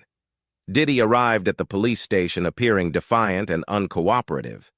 She had a reputation for speaking her mind and not holding back her opinions. During the interrogation, Diddy admitted that she and Johnny Ray had a rocky relationship. She described their marriage as tumultuous and full of arguments. Diddy expressed her disdain for Darling, calling her a homewrecker and blaming her for the end of her marriage. However, Diddy vehemently denied any involvement in Johnny Ray's murder. The detectives pressed Diddy about her whereabouts on the night of April 11, 2015. Diddy claimed she was at home watching TV and drinking wine. She mentioned watching an episode of Dancing with the Stars and going to bed early. There were no witnesses to confirm her alibi, which made the detectives suspicious. The police searched Diddy's home for any evidence that could link her to the crime. They found a few items of interest, including a set of gardening gloves, similar to the ones found at the park. However, forensic analysis showed no blood or DNA on these gloves. Despite her alibi and the lack of direct evidence, the detectives continued to probe Diddy's potential motive. They discovered that Diddy had recently learned about Johnny Ray's affair with Lily, which added another layer of tension and potential anger. Friends and co-workers told the detectives that Diddy had been particularly upset and vocal about the affair, calling Johnny Ray a disgrace and expressing her anger to anyone who would listen. The detectives also interviewed Diddy's neighbors, who reported hearing loud arguments coming from her house in the days leading up to the murder. One neighbor, Mrs. Everly, said she heard Diddy yelling about betrayal and lies. Although Diddy remained a suspect, the detectives found it challenging to gather enough evidence to charge her. She was aggressive during the interrogation but maintained her innocence. The detectives knew they needed more concrete evidence to link her to the crime. The investigation into Diddy Baxter added another layer of complexity to the case as the detectives worked tirelessly to piece together the events leading to Johnny Ray's murder. On April 21, 2015, the breakthrough in Johnny Ray Baxter's murder case finally came after days of investigating. Detective Sarah Mitchell Kinsey and James Carter found a crucial piece of evidence. A surveillance camera from a nearby gas station had captured footage of Darling Baxter driving toward Beaver Lake late on the night of the murder. This was a significant lead that contradicted Darling's alibi. Detectives Mitchell Kinsey and Carter reviewed the footage carefully. It showed Darling's car, a blue Honda Civic, passing the gas station at around 11:30 p.m. on April 11th. This placed her near the crime scene at the crucial time. With this new evidence, the detectives were confident they had found Johnny Ray's killer. On the morning of April 22, 2015, the police arrived at Darling Baxter's workplace, Razorback Accounting. It was a sunny day, and the local news stations, including KFSM and KNWA, were already covering the latest developments in the case. Darling was in her office when the police entered. She looked surprised but remained composed as they informed her of her arrest for the murder of her husband. As Darling was led out in handcuffs, she maintained her innocence. But the evidence against her was overwhelming. The affair between Johnny Ray and Lily had driven Darling into a fit of rage. She felt deeply betrayed by both her husband and her daughter. The detectives believed that on the night of the murder, Darling confronted Johnny Ray. The confrontation escalated into violence, and Darling grabbed a hammer, fatally striking him multiple times. Darling's arrest shocked the community. Neighbors and friends couldn't believe that the hard-working, intelligent woman they knew was capable of such a violent act. The news spread quickly, with headlines in the Fayetteville Observer and segments on local news stations detailing the arrest. Johnny Ray's family had mixed reactions. Some were relieved that the murderer had been caught, while others were devastated by the betrayal. Lily was particularly heartbroken. She had lost both her stepfather and her mother in a matter of days. The emotional toll on the family was immense. As Darling was taken to the police station, she continued to deny her involvement. However, the detectives were confident in their findings. The surveillance footage combined with the forensic evidence and Darling's conflicting statements painted a clear picture of her guilt. The community of Fayetteville was left to grapple with the tragic events. Johnny Ray Baxter's murder had uncovered deep family secrets and left a lasting impact on those who knew him. The police had solved the case, but the emotional scars would take much longer to heal. The trial of Darling Baxter for the murder of her husband, Johnny Ray Baxter, began on July 15, 2015, at the Washington County Courthouse in Fayetteville. The courtroom was packed with reporters from local news stations like KFSM and KNWA, as well as concerned members of the community. The prosecution was led by District Attorney Robert Stevens, a 45-year-old with a reputation for being tough and relentless in the courtroom. He argued that Darling's motive for the murder was her discovery of the affair between Johnny Ray and Lily. Stevens painted a picture of a woman pushed to the breaking point by betrayal and emotional turmoil. He presented the surveillance footage of Darling's car near Beaver Lake, the forensic evidence from the crime scene, and the conflicting statements she had given to the police. On the other side, the defense was led by attorney Michelle Williams, a 39-year-old known for her calm demeanor and sharp legal mind. She argued that Darling was innocent and that the evidence was circumstantial. Williams suggested that someone else could have committed the murder, perhaps out of jealousy or anger. She questioned the reliability of the surveillance footage and pointed out that no witnesses had seen Darling commit the crime. Throughout the trial, Johnny Ray's family sat in the front row, watching the proceedings with a mixture of anger and sadness. Lily, in particular, struggled with the emotional weight of the trial. She had lost her stepfather and now faced the possibility of losing her mother to a long prison sentence. After 2 weeks of testimony, the jury deliberated for 3 days before reaching a verdict on August 3, 2015. The jury found Darling Baxter guilty of first-degree murder. The courtroom was tense as the verdict was read. Darling showed little emotion, while Johnny Ray's family wept and hugged each other. The local news immediately reported the verdict, and the story was covered extensively in the Fayetteville Observer. Judge Lisa Everly sentenced Darling to life in prison without the possibility of parole. She stated that the evidence clearly showed Darling's guilt, and that the crime was a result of intense personal betrayal and anger. The judge expressed sympathy for Johnny Ray's family and hoped the sentence would bring them some measure of closure. The reaction to the verdict was mixed. Some in the community felt justice had been served, while others believed the sentence was too harsh, considering Darling's difficult past and the emotional stress she was under. Johnny Ray's family, however, felt a sense of relief that the ordeal was over and that the person responsible for his death was held accountable. The trial and sentencing marked the end of a tragic chapter for the Baxter family and the community of Fayetteville. The murder and its aftermath had left deep emotional scars, but the verdict provided a sense of justice and a step toward healing. After Darling Baxter's trial and sentencing, life slowly began to return to normal for those involved in Johnny Ray Baxter's tragic murder case. For Darling, now serving her sentence at the Arkansas Department of Correction, life took on a stark routine. She was allowed limited visits from family and friends, with strict rules governing her daily activities.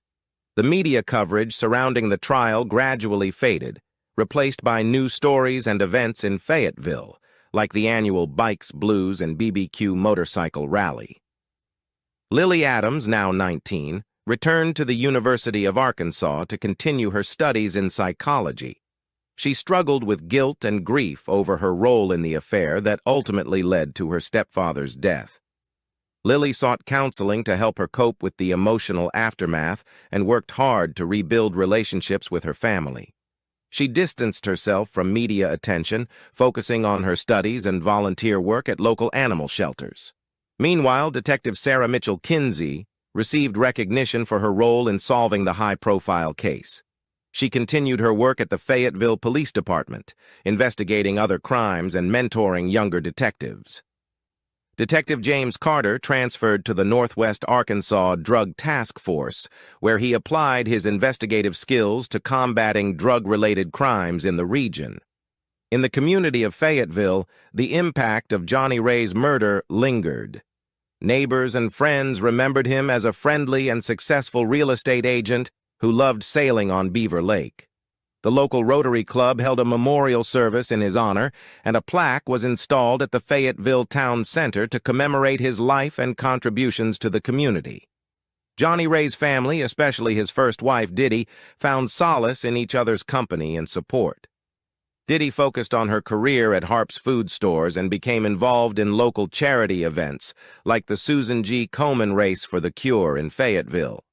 She remained vigilant about keeping her family close and supporting her grandchildren, who missed their stepfather dearly. As time passed, the scars left by Johnny Ray's murder began to heal, though the memory of the tragic events of April 2015 remained a part of Fayetteville's history. The community rallied around the Baxter family, offering support and understanding as they moved forward from the ordeal. This tragic case of love, betrayal, and murder serves as a stark reminder of the complexity of human relationships and the devastating consequences of unchecked emotions. Thank you for joining us on this episode of True Crime Case Files. Stay tuned for more stories that uncover the darkest corners of the human psyche. Until next time, stay safe.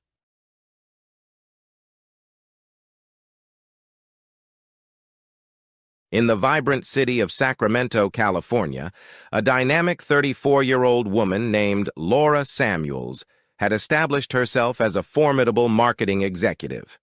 She was employed by the prestigious firm Bright Ideas Marketing, where her ambition and relentless pursuit of success were widely recognized.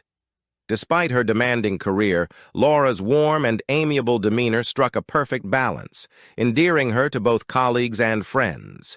An ardent enthusiast of the great outdoors, Laura particularly enjoyed hiking and camping. Her favorite destinations were the breathtaking Yosemite National Park and the serene Lake Tahoe.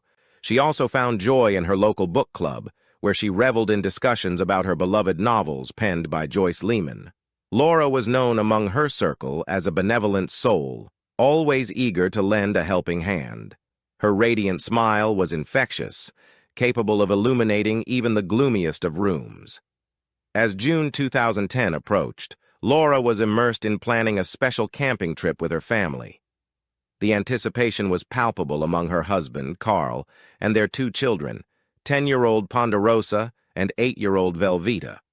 Laura had already gathered their camping essentials, including a tent, sleeping bags, and food supplies. She had even purchased a new pair of hiking boots from LL Bean for the excursion. On the professional front, Laura was on the cusp of a significant promotion. Her superior had subtly indicated that she was in line to lead the marketing department, a role she had long aspired to. After years of dedication and hard work, this opportunity was a dream realized for Laura. She eagerly awaited the challenges and prospects that lay ahead. Family was of paramount importance to Laura. Her parents, residing in the neighboring town of Vacaville, frequently visited to spend quality time with their grandchildren. Although her sister Emily lived in Los Angeles, they maintained regular communication through phone calls and emails. Laura treasured these bonds and ensured she remained closely connected with her loved ones. The morning of June 14, 2010, began like any other for Carl Samuels. He arose early, preparing for his day as the sun cast its brilliant rays over Sacramento. However, he soon noticed that Laura was absent from their bed. Assuming she might be in the kitchen, he descended the stairs only to discover a horrifying sight. Laura's lifeless body lay in the living room, the victim of a brutal assault with a hairbrush. Her face bore the cruel marks of the struggle. In a state of disbelief and shock, Carl dialed 911, his voice trembling as he attempted to convey the tragic scene before him. The reality that his beloved wife was no more was too devastating to comprehend. Upon receiving the distress call on June 14, 2010, the Sacramento police swiftly dispatched officers and emergency services to the Samuels residence. The 911 operator maintained composure while gathering crucial information. As Carl sat beside Laura's body, overwhelmed by a whirlwind of grief, confusion, and disbelief, he awaited the arrival of help with tears streaming down his face. Within minutes, emergency responders appeared on the scene. Paramedics sadly confirmed Laura's demise, while police officers promptly secured the area. Carl's visible distress rendered him unable to coherently answer questions, as he repeatedly expressed his profound love for Laura and incomprehension towards the motive behind her harm. In cases of this nature, detectives are often compelled to consider the spouse as a person of interest, despite acknowledging Carl's anguish. As curiosity peaked among the neighbors, a crowd began to assemble outside the home. The news rapidly circulated throughout the community, with local television stations, such as KC3, broadcasting reports that highlighted Laura's status as a cherished community member. By late morning, a flurry of activity enveloped the once peaceful dwelling. Forensic experts arrived to gather additional evidence, meticulously dusting for fingerprints and collecting samples from the crime scene. The hairbrush, a chilling piece of evidence, was carefully sealed in a bag. Every detail was painstakingly documented to ensure a comprehensive investigation. As the day unfolded, the harsh reality of Laura's passing weighed heavily on her friends and family. An outpouring of shock and sorrow filled phone calls and messages, leaving everyone who knew her grappling with the tragic loss of a beloved wife, mother, and friend. The disbelief was palpable as the community tried to come to terms with her untimely demise. Detective Patricia Johnson and her partner, Detective Mark Hernandez, took command of the investigation. Detective Johnson, renowned for her keen eye and unwavering dedication, and Detective Hernandez, celebrated for his meticulous and exhaustive approach, led the team. The crime scene presented a harrowing tableau. Laura Samuels lay on the living room floor, the victim of a brutal assault with a nearby hairbrush. Blood stained the carpet, and the disarray of toppled furniture pointed to a violent struggle. The otherwise pristine scene suggested an attempt by the perpetrator to conceal their tracks. The detectives initiated their investigation by securing the area to preserve the integrity of the evidence. They methodically documented the scene, capturing photographs and compiling detailed notes. Following their arrival, forensic experts proceeded to collect physical evidence. They dusted for fingerprints on the hairbrush, furniture, and door handles, and obtained samples of blood and potential DNA evidence from the scene. Detective Johnson spoke with Carl Samuels, who was visibly shaken and in tears. She asked him about the events leading up to the discovery of Laura's body. Carl explained that he had woken up early to get ready for work and found Laura in the living room. He had no idea who could have done this to her. While Johnson interviewed Carl, Detective Hernandez examined the rest of the house. He looked for any signs of forced entry, but found none. This suggested that Laura might have known her attacker and let them in. Hernandez noted the absence of defensive wounds on Laura's hands, which indicated she was caught off guard. Neighbors began to gather outside, watching the police activity. Some were interviewed by the detectives, but no one reported seeing anything unusual that morning. The community was shocked and scared, as Laura was well-liked, and her death was a terrible blow to everyone who knew her. By noon, the detectives had collected all the evidence they could find. They bagged the hairbrush and other items for further analysis at the crime lab. The coroner arrived to take Laura's body for an autopsy, which would provide more details about the time and cause of death. Detective Johnson and Hernandez spent the rest of the day reviewing the evidence and planning their next steps. They knew they had a difficult case ahead of them, but were determined to find justice for Laura and her family. Carl Samuels, the husband of Laura Samuels, was the first suspect in the investigation. Carl was 37 years old and worked as a software developer. He was known to be intelligent, but also quite introverted, often spending more time with his computer than with people. Carl was a devoted husband, but in recent months he had become distant and stressed, which friends noticed. The police brought Carl in for questioning at the Sacramento Police Department on June 15, 2010. Detective Patricia Johnson and Detective Mark Hernandez led the interrogation. Carl appeared exhausted and heartbroken. His eyes were red from crying, and he seemed genuinely distraught over Laura's death. Detective Johnson started by asking Carl about his relationship with Laura. Carl explained that they had been married for 12 years and had 2 children, Ponderosa, age 10, and Vita, age 8. He admitted that their marriage had been strained lately due to their decision to participate in a wife-swap sex fantasy. Carl had pushed Laura to participate in this fantasy with another couple, Jessica and Kenneth Platers. This obsession had caused tension between him and Laura. When asked about the night of Laura's death, Carl stated that he had been working late on a state government contract for his job at a well-known tech company, TechWave. He said he went to bed around midnight and didn't wake up until the next morning when he found Laura's body. His alibi was weak since he had been home alone during the time of the murder. Detective Hernandez asked Carl about his relationship with Jessica Platers. Carl admitted that he found Jessica attractive and that they had sex with each other many times, but he insisted that it had nothing to do with the murder. He was visibly uncomfortable and kept fidgeting during this part of the questioning. The detectives noted Carl's stress and anxiety, but also his apparent grief. They asked him about any recent arguments with Laura. Carl mentioned that they had fought about the wife-swap fantasy and his interest in sexual experimentation a few days before her death. Laura had been upset and told him she didn't want to participate anymore, which had frustrated Carl. Despite his emotional state, Carl cooperated fully with the police. He provided access to his phone and computer for further investigation. Detectives Johnson and Hernandez were cautious, but still considered him a suspect. They needed more evidence to either confirm his involvement or clear him of suspicion. As the questioning concluded, Carl was allowed to go home, but was instructed not to leave town. The detectives continued to gather information, knowing they had to explore all possible angles in the case to find the truth about who killed Laura Samuels. The second suspect in the investigation was Jessica Platers, a 32-year-old yoga instructor. Jessica was outgoing and charismatic, known for her sociable nature. She taught yoga at a popular studio in downtown Sacramento called Zen Flow Yoga. Many people in the community admired her free-spirited attitude and ability to connect with others.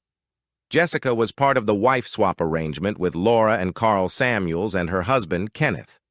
She had developed an unhealthy obsession with Carl and had been trying to convince him to leave Laura for her. Detectives Patricia Johnson and Mark Hernandez brought Jessica in for questioning on June 16th at the Sacramento Police Department. When she arrived, Jessica was wearing casual yoga attire and looked calm and composed. Detective Johnson began by asking Jessica about her relationship with Carl.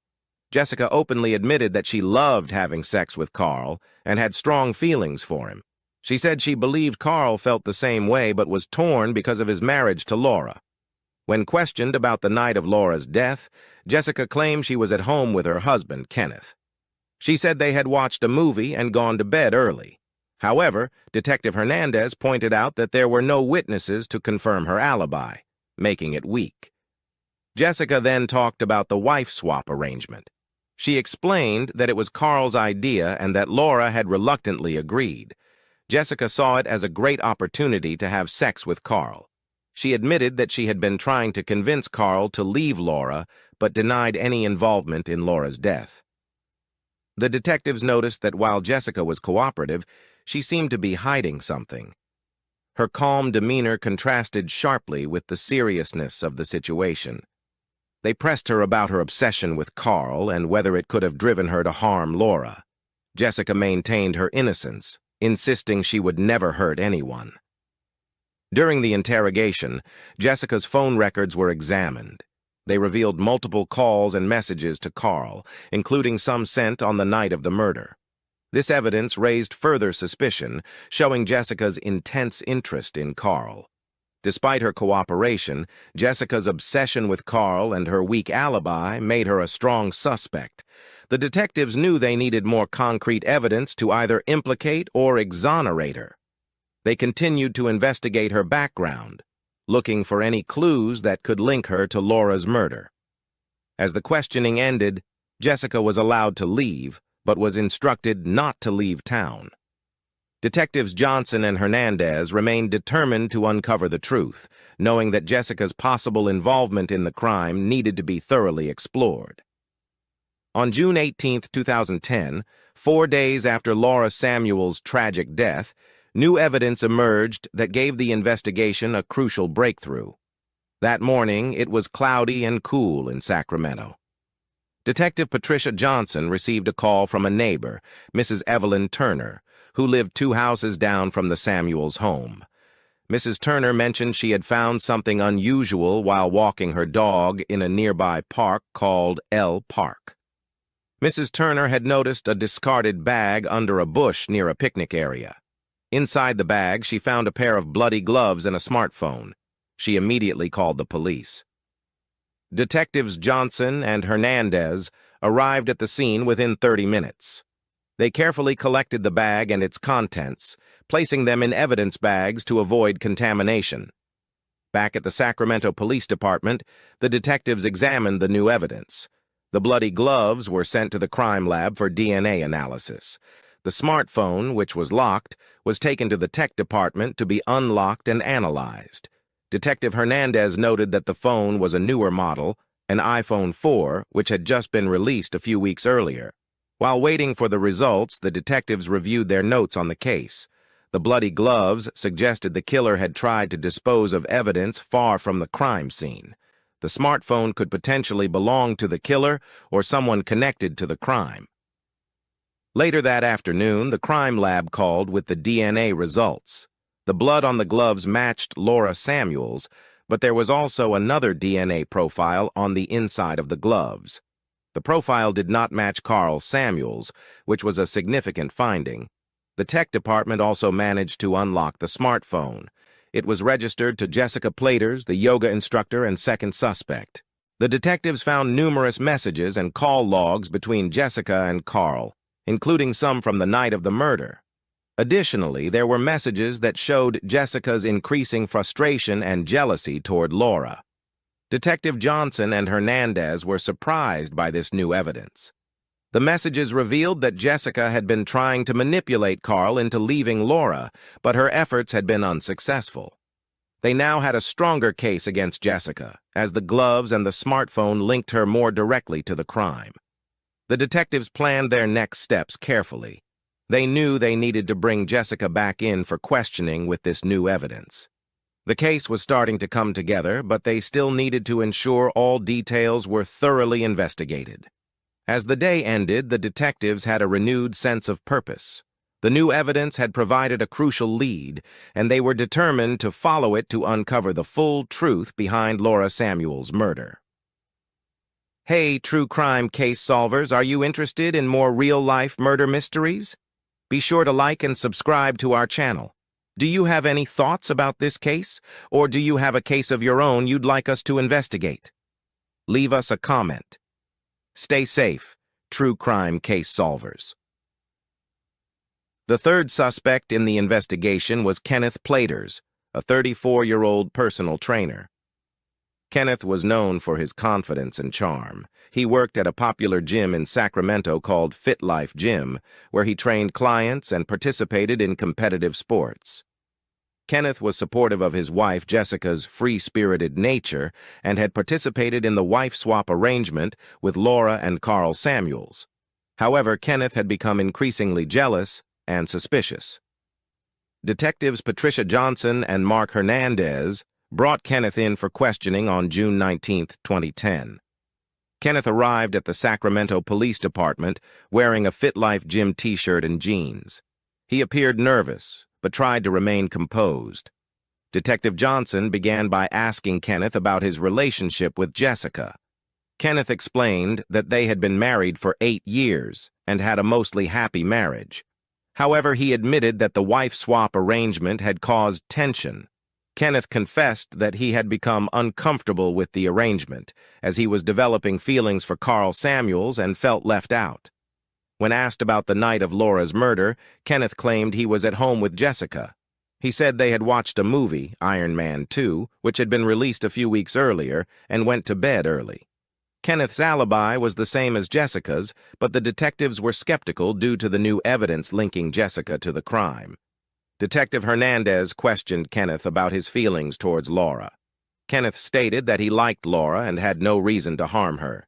He seemed genuinely saddened about Laura's death and insisted he had nothing to do with it.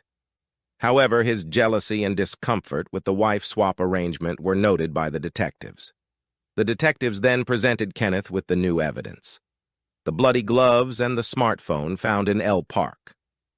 Kenneth was visibly shocked and denied any knowledge of the items. He insisted that he had no reason to hurt Laura and was being truthful about his whereabouts on the night of the murder. Despite his cooperation, Kenneth's weak alibi and growing jealousy made him a suspect. The detectives decided to keep a close eye on him while they continued to investigate Jessica. They believed that Kenneth might have more information about the crime and Jessica's involvement. As the questioning ended, Kenneth was allowed to leave, but was instructed not to leave town.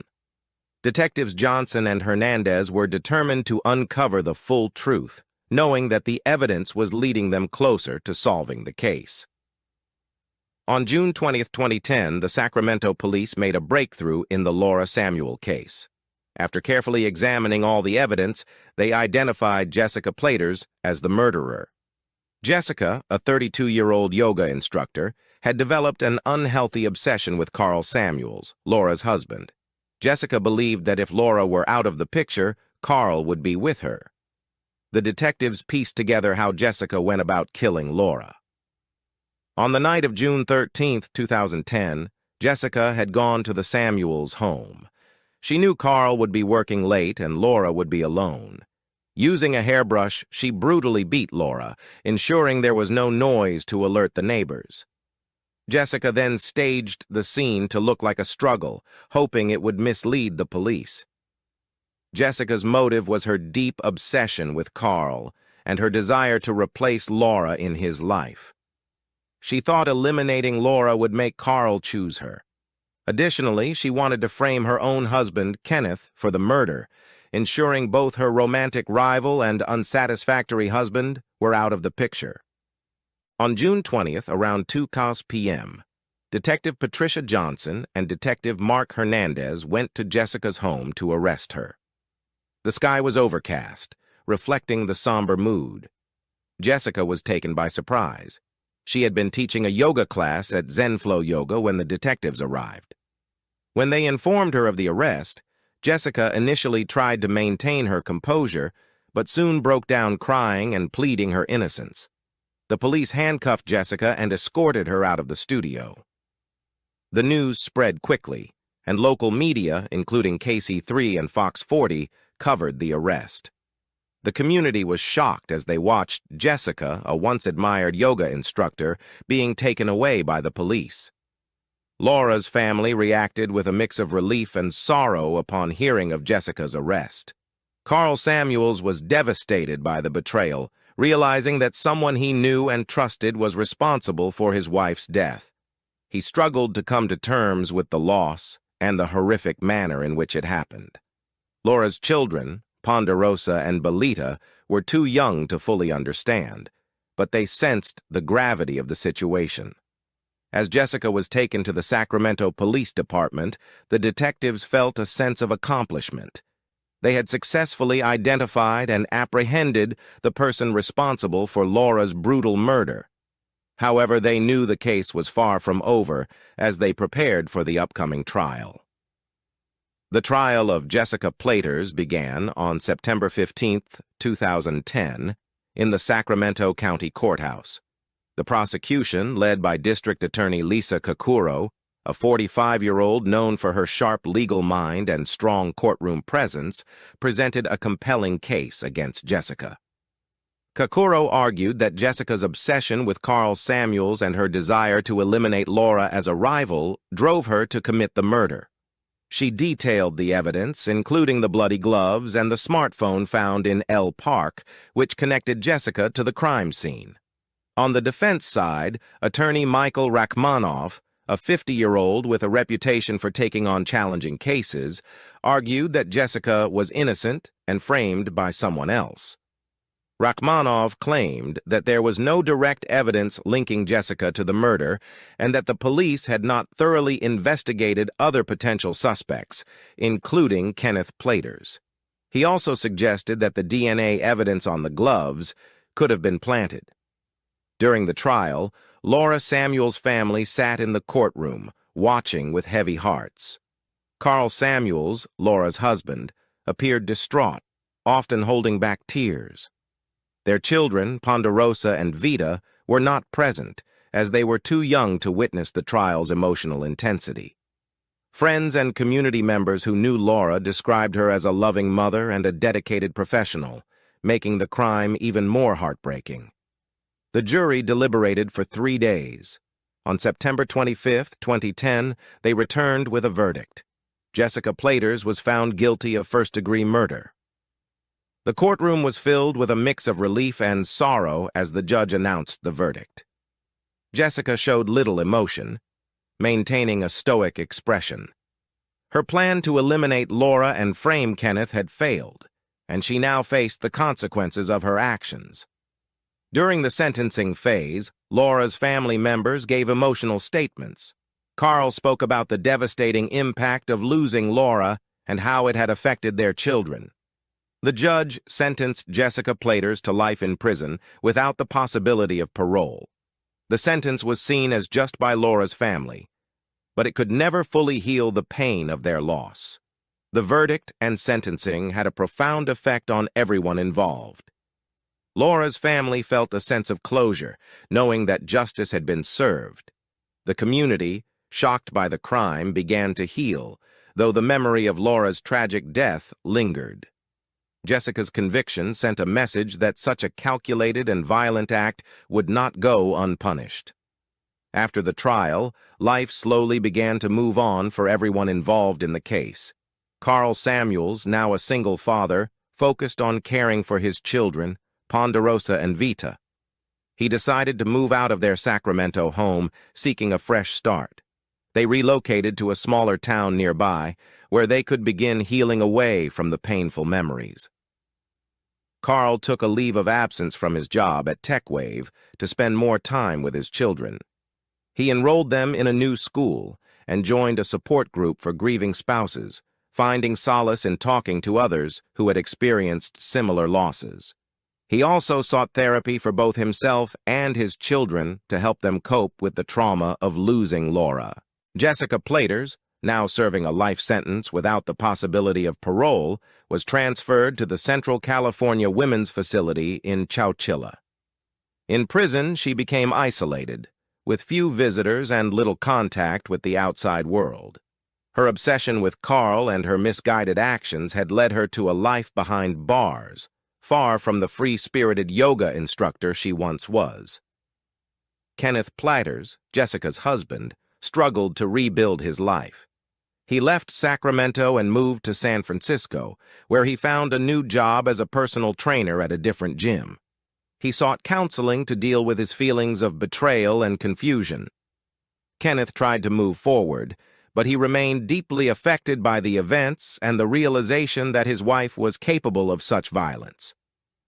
In the years following the trial, those touched by Laura's life and tragic death worked to find peace and healing. While the pain of her loss remained, they found ways to move forward, carrying Laura's memory with them and striving to live their lives with the same warmth and determination she had shown. Thank you for joining us on this episode of True Crime Case Files. The tragic story of Laura Samuels reminds us of the dark consequences of obsession and betrayal.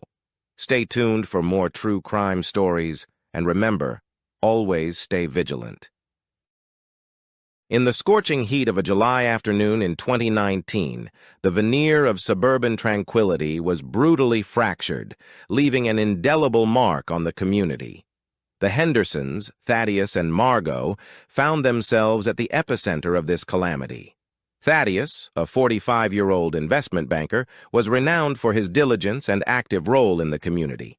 His wife, Margot, a 43-year-old part-time yoga instructor, was celebrated for her lively spirit and contagious laughter.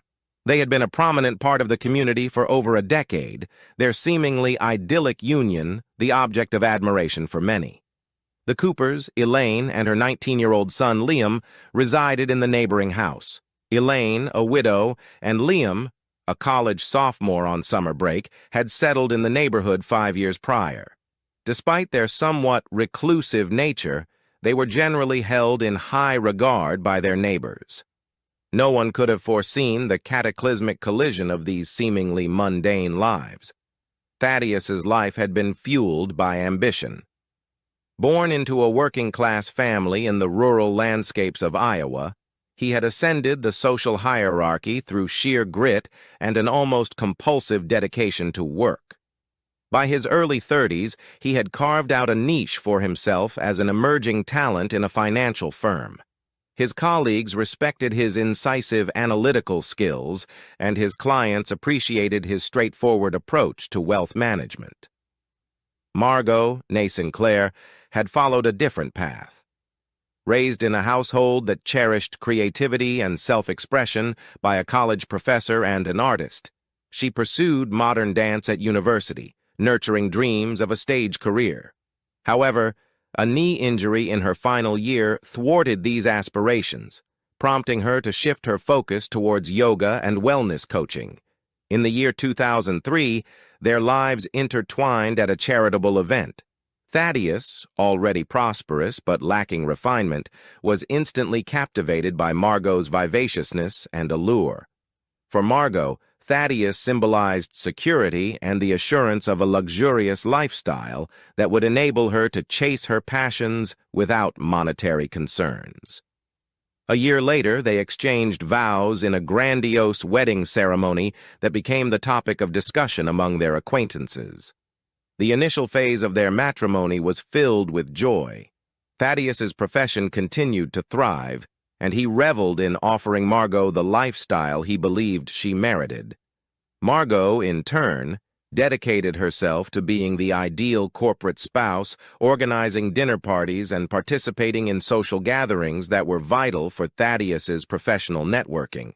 She also started instructing yoga part-time at a high-end studio, discovering satisfaction in aiding others in attaining equilibrium and inner tranquility. However, as time elapsed, fissures started to emerge in their meticulously crafted existence.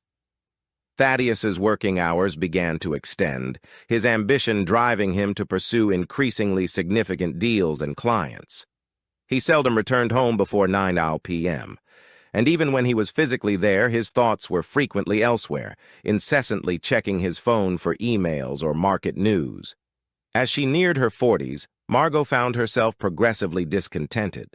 The yoga sessions and philanthropic committees that once occupied her days now seemed empty.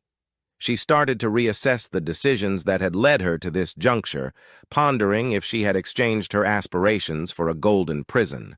Their inability to bear children, despite numerous attempts, added further tension to their relationship. As the summer of 2019 unfolded, the Hendersons' marriage had devolved into a meticulously preserved pretense. To the external world, they continued to project the image of an ideal couple. Thaddeus persisted in his exceptional performance at work, having recently secured a deal that positioned him for a partnership. Margot's yoga classes attracted more attendees than ever, her pupils drawn to her amiability and seemingly tranquil demeanor.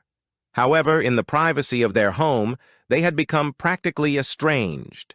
Dialogues, when they transpired, were superficial and revolved around timetables and social commitments. Physical closeness had become an infrequent event, each contact burdened with unvoiced grievances and unmet anticipations. Neither Thaddeus nor Margot was prepared to acknowledge, even to themselves, the extent of their estrangement. It was more convenient to uphold the illusion, to perform the roles of a contented couple, than to confront the void that had widened between them. Little did they suspect that this unaddressed rift in their relationship was on the verge of triggering a calamity that would devastate not only their lives, but the entire community of Riverside. The Coopers had relocated to the residence adjacent to the Hendersons in 2014, subsequent to the demise of Elaine Cooper's spouse, Dr. Reginald Cooper, a distinguished oncologist. Reginald had fallen victim to the very ailment he had dedicated his life to combating, leaving Elaine to nurture their son Liam single-handedly. Elaine, a reserved librarian, initially grappled with acclimating to life in the new environment. The relocation from their unassuming dwelling in St. Paul had been essential to evade the recollections that tormented every nook of their former abode. But the opulent suburb seemed foreign to her. She sought refuge in her literature and nurturing the garden that soon became the object of envy among the neighbors. Liam Cooper was 14 at the time of their arrival, a gangly, introverted adolescent more at ease with technology than with individuals. The shift to a new educational institution had proven challenging, and he frequently found himself the object of ridicule by bullies who derided his second-hand attire and reserved nature. It was during this period that Thaddeus Henderson had extended his support to Liam, providing him with a job mowing lawns and performing miscellaneous tasks around the neighborhood. In the course of the subsequent 5 years, Liam underwent a remarkable transformation. The gawky adolescent matured into a handsome young man, his innate intellect finally discovering an avenue in his computer science curriculum at the university. Despite his burgeoning self-assurance, Liam remained dedicated to his mother. He was concerned about her seclusion and solitude, and made it a priority to return home most weekends, even when his companions were organizing celebrations or excursions. It was during one of these weekend visits in the early days of June that he perceived Margot Henderson in a different light for the first time. Elaine had always been appreciative of the Hendersons' benevolence, especially Margot's endeavors to involve her in community events. She frequently mentioned Margot's magnanimity, oblivious to the intricate emotions simmering beneath the facade of her son's courteous acknowledgments. The ember that kindled the liaison between Margot Henderson and Liam Cooper was as unanticipated as it was fervent. The event occurred on a sultry evening in the early days of June during one of the Hendersons' renowned summer barbecues. Thaddeus, as was customary, was commanding attention near the grill, entertaining his associates with narratives of his latest financial triumph. Margot, feeling particularly detached amidst the gathering, had withdrawn to the relative tranquility of the pool house to replenish the ice bucket. Liam, who had been reluctantly persuaded to attend the gathering by his mother, selected that moment to escape from the clamor and compulsory social interaction. He entered the pool house, unaware that it was occupied, and discovered Margot grappling with a large bag of ice. Their gazes converged, and in that instant, a change occurred. He approached to assist her with the ice, their hands touching. They remained there momentarily immobilized, the chill of the ice starkly contrasting with the warmth intensifying between them.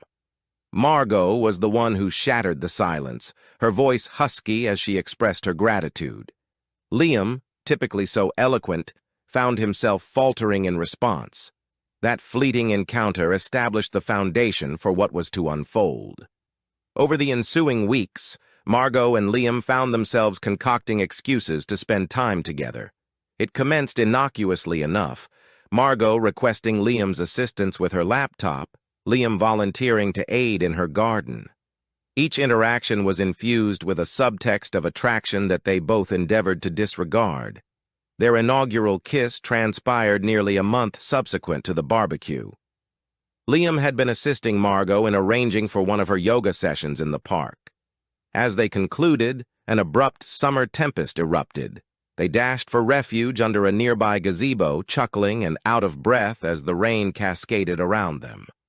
Margot gazed at Liam and experienced a rush of longing she hadn't felt in years. Before she could reconsider, she inclined towards him and kissed him. From that juncture, their clandestine relationship intensified rapidly. They were imprudent, propelled by a blend of Liam's youthful fervor and Margot's urgency to reclaim her vitality.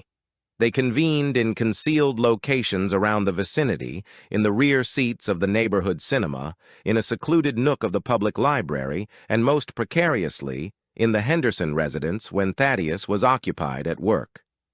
Each rendezvous left them yearning for more, the disparity in their ages disregarded in the fervor of their clandestine moments. Margot sensed a revitalization, rediscovering facets of herself she believed were irretrievably lost. Liam, for his part, was captivated by Margot's expertise and the illicit essence of their bond. However, as the summer progressed, the pressure of preserving their secret started to manifest. Close encounters became more frequent.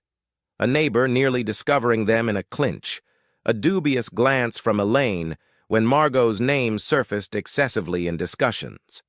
The remorse also began to burden them both.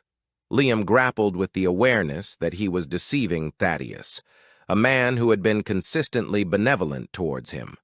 Margot found herself fabricating more and more lies to her spouse, each falsehood another fracture in the edifice of her matrimony. Yet despite the perils and the guilt, neither appeared capable of terminating the affair. They were ensnared in a maelstrom of ardor and necessity, oblivious to the catastrophic repercussions that loomed on the horizon. July 15, 2019, commenced sweltering and muggy, the atmosphere laden with the portent of an imminent storm. It was a Monday, and Riverside roused to life as its inhabitants prepared for another week of labor and routine. For Thaddeus Henderson, the day initiated like any other. He arose early, donned one of his flawlessly tailored suits, and departed for the office before Margot had even roused from slumber. Margot awoke later, her thoughts already swirling with arrangements for the impending day. Thaddeus had notified her the previous night that he would be occupied at work until late, a significant client dinner that could secure his partnership agreement. For Margot, this signified an opportunity. She dispatched a message to Liam, her pulse quickening as she proposed he visit in the afternoon. Liam, who had been tormented by the affair for several days, perceived the message as an occasion to conclude matters in person. He replied with a succinct "okay," determining to terminate the relationship before the circumstances exacerbated further. The day elapsed sluggishly for both of them. Margot proceeded with the routine of her morning yoga session, her customary tranquility supplanted by a restless energy that her pupils couldn't help but detect. Liam, at his summer occupation, discovered it challenging to concentrate on the coding on his display, his thoughts persistently wandering to Margot and the imminent dialogue. At 2:30 p.m., Liam navigated his way to the adjacent residence, scrutinizing his surroundings cautiously to confirm that none of the neighbors were observing. Margot hastily ushered him inside, her countenance flushed with a blend of exhilaration and apprehension. It was Liam who disrupted the quiet, initiating to express that they needed to converse. However, Margot, misconstruing his objective and impelled by a frantic desire to feel coveted, silenced him with an ardent kiss. Despite his hesitations, Liam discovered himself reciprocating, his determination faltering in the presence of Margot's fervor. What ensued was a haze of discarded attire and entwined limbs as they progressed towards the master bedroom. All contemplations of concluding the affair were momentarily overlooked as they immersed themselves in one another. Concurrently, across the vicinity, Thaddeus Henderson sat in his workplace, scowling at his computer monitor. The statistics for the client presentation were inconsistent, and he recognized he would have to revise a substantial segment of his endeavor. Aggravation escalating, he made an impulsive judgment. He would return home, reorganize, and revisit the office subsequently to complete the task before the dinner. At 3:45 p.m., Thaddeus's vehicle drew into the driveway. He noticed Liam Cooper's dilapidated Honda stationed a short distance down the road but dismissed it. Likely assisting Elaine with some task, he pondered as he unlocked the entrance door. The residence was hushed as he entered, but something seemed amiss. A half-consumed glass of wine rested on the coffee table, unusual for Margot at this time. Then he discerned it, a stifled noise emanating from upstairs. Scowling, he ascended the stairs, the clamor intensifying as he neared the master bedroom. The sight that greeted Thaddeus when he opened the door would be indelibly etched into his recollections. His spouse, the woman he had cherished for 15 years, was in their bed with Liam Cooper, the 19-year-old individual he had guided and trusted. With a thunderous bellow of wrath and anguish, Thaddeus propelled himself forward, his hands, so accustomed to manipulating figures and sealing business transactions, now clenched into fists as he seized Liam, wrenching him off the bed. Margot shrieked, endeavoring to conceal herself and separate the two men, but her attempts were futile. Thaddeus's initial blow struck Liam squarely on the jaw, causing the younger man to stagger backward. Impelled by adrenaline and dread, Liam retaliated. The two men wrestled, colliding into the dresser, scattering framed photographs and knickknacks across the floor. Amidst the pandemonium, no one observed the heavy crystal bookend that tumbled from the dresser's summit. No one detected it until Thaddeus, in a frenzy of uncontrollable fury, seized it and struck it down on Liam's head with a nauseating impact. The resonance appeared to reverberate in the abrupt stillness that ensued. Liam collapsed to the floor, blood rapidly accumulating around his inert form. Margot's shriek penetrated the atmosphere as the complete horror of the events that had just unfolded struck them all. In that instant, as tempestuous clouds amassed outside and sirens echoed in the distance, the destinies of everyone involved were irrevocably altered. The idyllic veneer of Riverside had been demolished, and nothing would ever revert to its former state. The shrill blare of police sirens disrupted the customary serenity of the neighborhood. Residents peeked from behind drapes, inquisitiveness combined with unease, as patrol cars and an ambulance screeched to a standstill in front of the Henderson dwelling. The initial officers on the scene were confronted with a spectacle of horror that would haunt them for years to come. Inside, they discovered a stunned Thaddeus Henderson, his hands stained with blood, seated on the edge of the bed with his head in his hands. Margot, barely dressed and hysterical, was in the chamber that exhibited all the indications of a brutal altercation: overturned furnishings, fractured glass, and traces of blood on the hardwood floor. Detective Ava Rossi, an experienced member of the police department's homicide division, assumed command of the situation. Her primary concern was obtaining medical assistance for Liam Cooper. As paramedics labored fervently to stabilize him, Rossi initiated the intricate procedure of reconstructing the sequence of events that had culminated in this catastrophe. Thaddeus, still in a condition of disbelief, was apprehended without opposition. Margot was interrogated independently. Their narratives, fragmentary and emotional, depicted a scenario of prolonged marital dissension that had detonated into brutality. As the news disseminated through the vicinity, a throng started to assemble at the police barricade.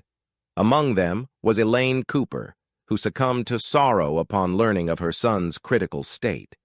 She was promptly escorted to the medical facility, where Liam was engaged in a battle for survival in the intensive care unit. The inquiry progressed swiftly. Forensic specialists scrutinized the Henderson residence, accumulating evidence and capturing images. The crystal bookend, now a prospective instrument of homicide, was meticulously sealed and labeled. Neighbors were questioned, their testimonies offering insight into the dynamics between the Hendersons and the Coopers. One neighbor recollected discerning elevated voices from the Henderson household earlier that afternoon, but had disregarded it as a blaring television. Another mentioned observing Liam entering the Henderson home around 2:30 p.m. noting it because he deemed it unusual given Thaddeus's typical work routine. As darkness descended, the severity of the predicament became evident. Liam Cooper was declared deceased at 9:47 p.m., having never reclaimed consciousness. The allegation against Thaddeus Henderson was escalated from assault to second-degree murder. In the ensuing days, additional information surfaced. Margot, tormented by remorse and subjected to intense examination, confessed to the liaison with Liam. Her declaration, provided through tears at the police headquarters, supplied a timeline of their relationship and the occurrences preceding that tragic afternoon. Thaddeus, counseled by his hastily engaged lawyer, maintained silence. However, his associates at the firm portrayed a portrait of a man under immense strain, laboring extensive hours in quest of a partnership that had appeared within grasp. None, however, had anticipated the extent of his marital tribulations or the potential for aggression that had been unleashed. The prosecution against Thaddeus Henderson was solidifying, but Rossi recognized that in the court of public sentiment, there would be no unequivocal antagonists or protagonists in this narrative.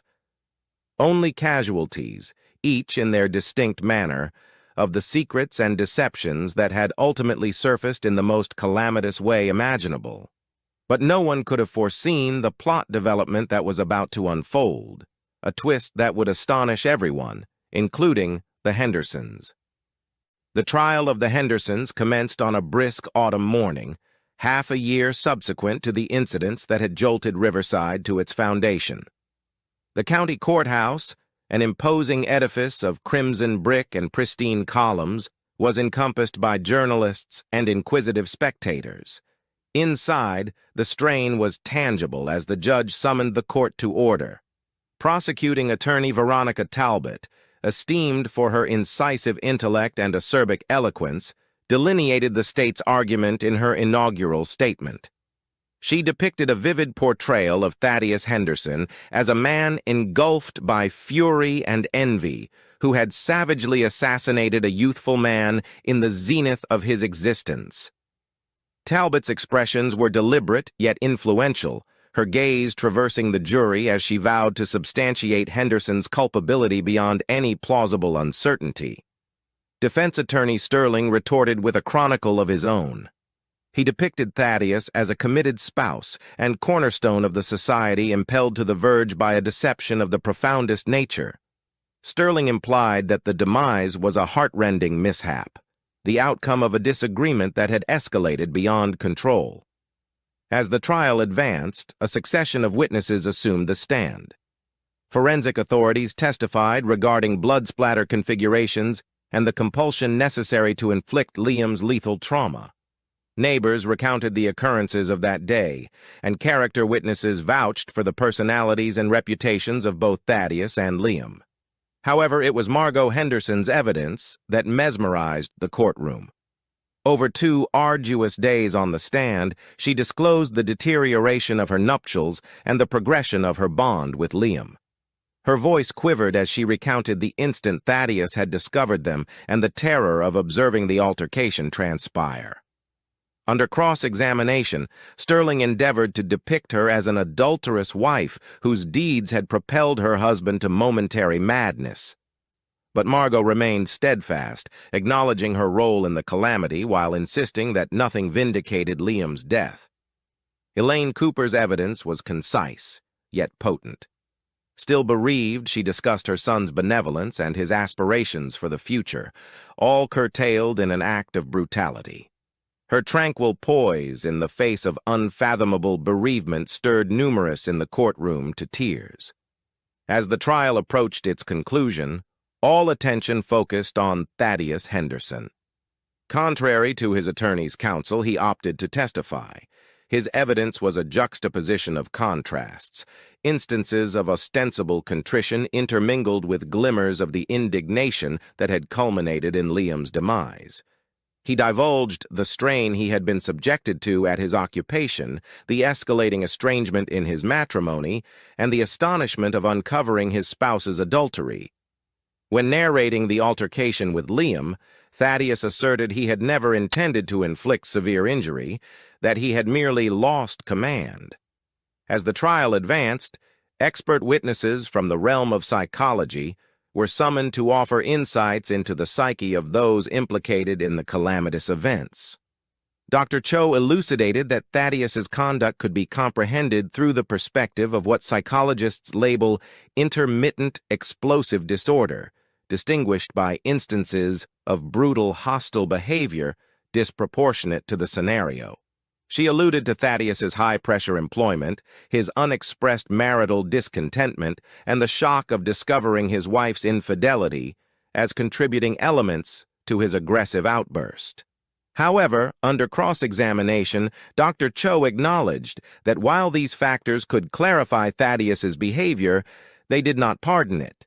She underscored that numerous individuals encounter comparable stressors without resorting to aggression. The defense summoned a specialist in marriage and family therapy to bear witness regarding the psychological repercussions of adultery. Fredman outlined the profound sense of deception and identity loss that an individual may encounter upon discovering a spouse's extramarital affair.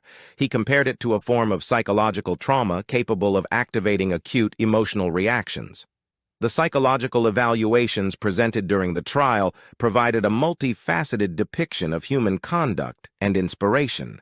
They emphasized how an amalgamation of personal background, societal anticipations, and immediate conditions can converge to generate a perfect tempest of catastrophe. Following 7 grueling weeks of testimony, evidence presentation, and legal debates, the destiny of Thaddeus Henderson was entrusted to the jury. As Judge Blackwell dispatched the 12 men and women to deliberate, a tense hush descended over the courtroom. After a brief recess to contemplate all aspects, Judge Blackwell reappeared to pronounce her verdict.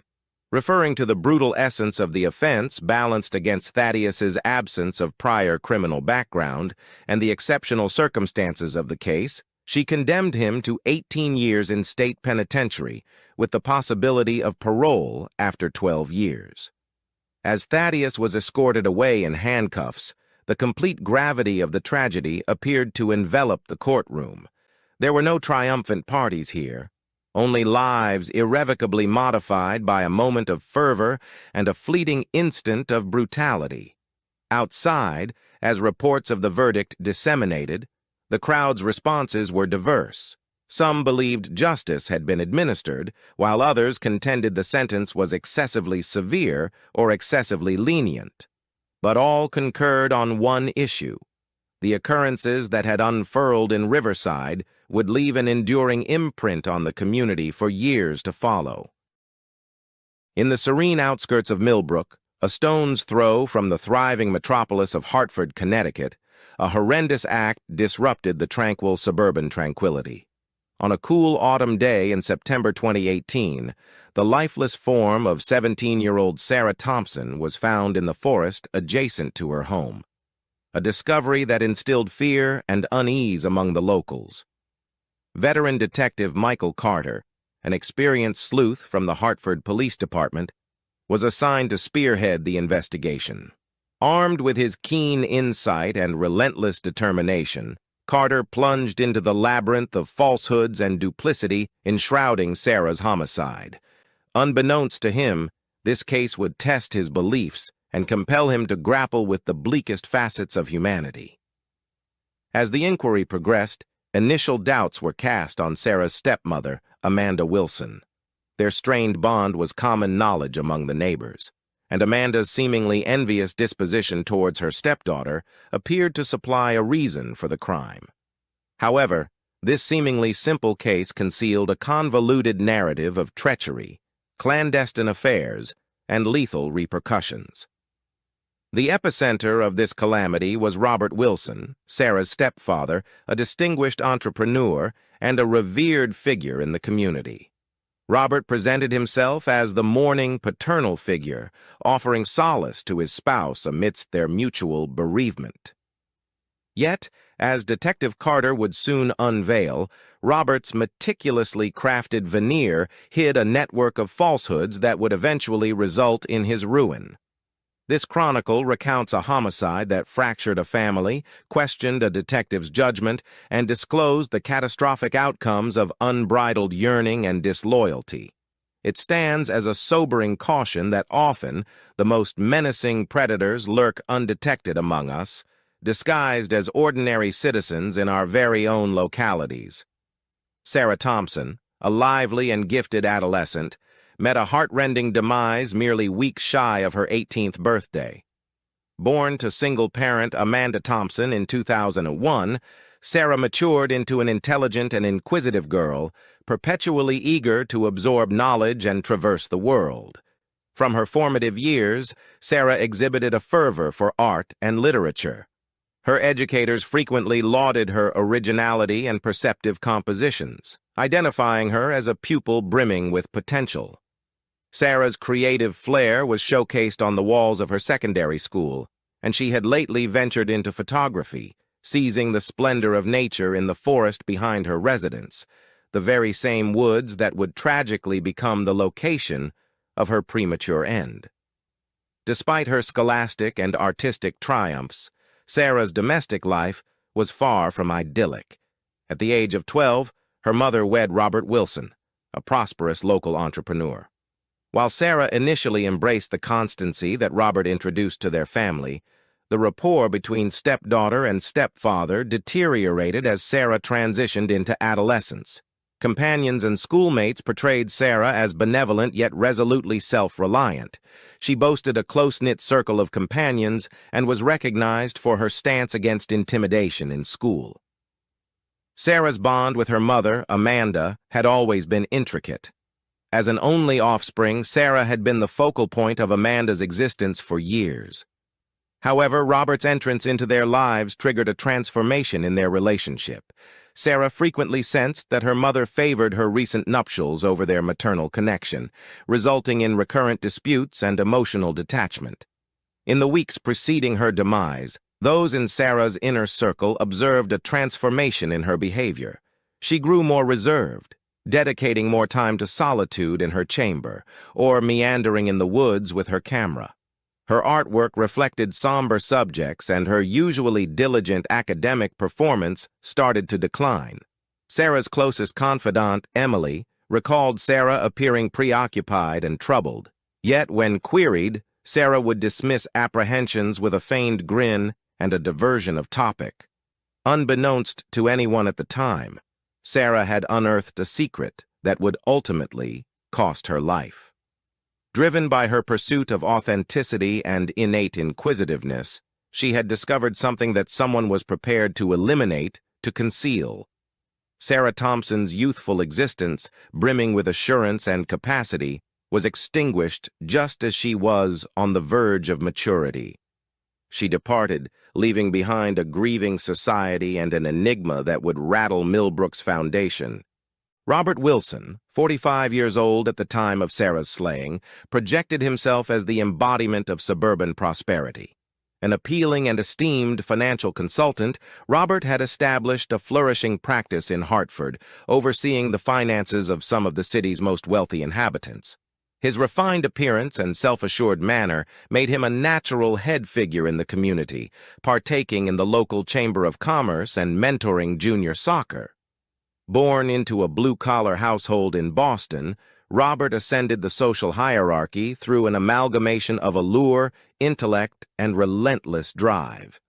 He crossed paths with Amanda Thompson at a philanthropic event in 2012, and their whirlwind courtship reached its zenith in matrimony a mere 8 months later. To onlookers, Robert seemed to be the quintessential spouse and stepfather, bestowing stability and fiscal assurance upon Amanda and Sarah. However, beneath the facade of triumph and esteem, Robert concealed sinister secrets and unmet aspirations. The allure of his union with Amanda had swiftly waned, and he found himself enticed by the thrill of a clandestine liaison. For the past year, Robert had been immersed in a fervent affair with Elena Gonzalez, the spouse of his adjacent neighbor and confidant, David. Robert's relationship with Elena transcended mere physical attraction. He felt invigorated in her company, experiencing a bond he thought he had never found with Amanda. The two paramours would rendezvous covertly, pilfering moments of ardor while their partners were occupied or attending to chores. Robert became adept at deception and manipulation to sustain his dual existence. As Sarah approached the end of her adolescence, Robert felt progressively uneasy around her. Her discerning character and sharp eye for particulars rendered him anxious that she might expose his unfaithfulness. He started evading one-on-one time with his stepdaughter, concocting pretexts to evade family suppers and gatherings. Comrades and associates portrayed Robert as captivating and benevolent, always equipped with a quip or a lending hand. David Gonzalez, oblivious to Robert's treachery, frequently extolled him as the optimal neighbor and companion a person could desire. Robert's clients had implicit faith in him, captivated by his self-assured guarantees and remarkable accomplishments. Yet those who knew Robert intimately detected an underlying sentiment of displeasure. His assistant at the financial institution remarked on his mounting irritability and absent-mindedness in the months preceding Sarah's demise. Robert's college friend of many years, Mark Stevens, noted that Robert appeared to be living precariously, as though perpetually glancing over his shoulder. Unbeknownst to anyone, behind Robert Wilson's meticulously constructed persona dwelt a man capable of unspeakable deeds, propelled by desperation to safeguard his secrets and uphold his lifestyle at any expense. On the morning of September 15, 2018, a chilling discovery was made by a jogger traversing his customary path through the woods adjacent to the Wilson household. Beneath a crude amalgamation of foliage and branches lay the remains of Sarah Thompson, inadequately concealed and bearing evidence of a ghastly crime. Detective Michael Carter arrived at the scene within an hour. His seasoned gaze absorbed every particular. Indications of a brutal altercation were visible on Sarah's body. Contusions blemished her limbs and visage, and defensive injuries on her hands suggested a frantic struggle for survival. The fatal wound was unmistakable, a laceration across her throat, seemingly inflicted by a serrated edge. As the forensic specialists scoured the vicinity for clues, Carter observed several significant details. Sarah's camera, an essential accessory during her forest explorations according to her acquaintances, was absent. Traces of dragging and disrupted flora implied that the corpse had been relocated from the original crime scene, possibly to evade swift detection. Most revealingly, there were no indications of sexual assault, prompting Carter to infer a personal motive for the homicide rather than a random act. The ferocity of the assault hinted at a crime fueled by emotion, someone acquainted with Sarah and propelled to a moment of uncontrollable wrath. As the news of the murder circulated, the once tranquil Millbrook community succumbed to a state of apprehension and mistrust. Neighbors who had previously neglected to secure their homes now meticulously inspected their safety measures. Parents confined their offspring indoors, and the woods that had once served as a recreational haven became off-limits, demarcated by yellow police tape. Detective Michael Carter, a seasoned investigator with 20 years of service at the Hartford Police Department, assumed control of the inquiry with unwavering resolve. Recognized for his methodical strategy and uncanny knack for discerning links overlooked by others, Carter had resolved some of the department's most perplexing cases. As he positioned himself in the Wilson sitting room, examining the family portraits on the mantelpiece, he realized that this case would challenge him like no other. The initial 48 hours of the investigation unfolded in a flurry of activity. Carter and his colleagues conducted preliminary interviews with relatives, companions, and neighbors. Sarah's academic records were inspected, her social media profiles examined, and her actions in the days preceding her demise were meticulously retraced. Robert Wilson, seemingly stunned, offered a comprehensive narrative of his location on the night of the homicide. He asserted that he had been laboring late at his workplace, a claim substantiated by security recordings and his assistant's statement. Amanda Wilson, still noticeably upset, endeavored to preserve her poise during her interrogation. She conceded that she had quarreled with Sarah the day prior to her vanishing, but maintained that it was merely ordinary maternal-daughter discord. As Carter probed further, an image surfaced of a family beset by strain.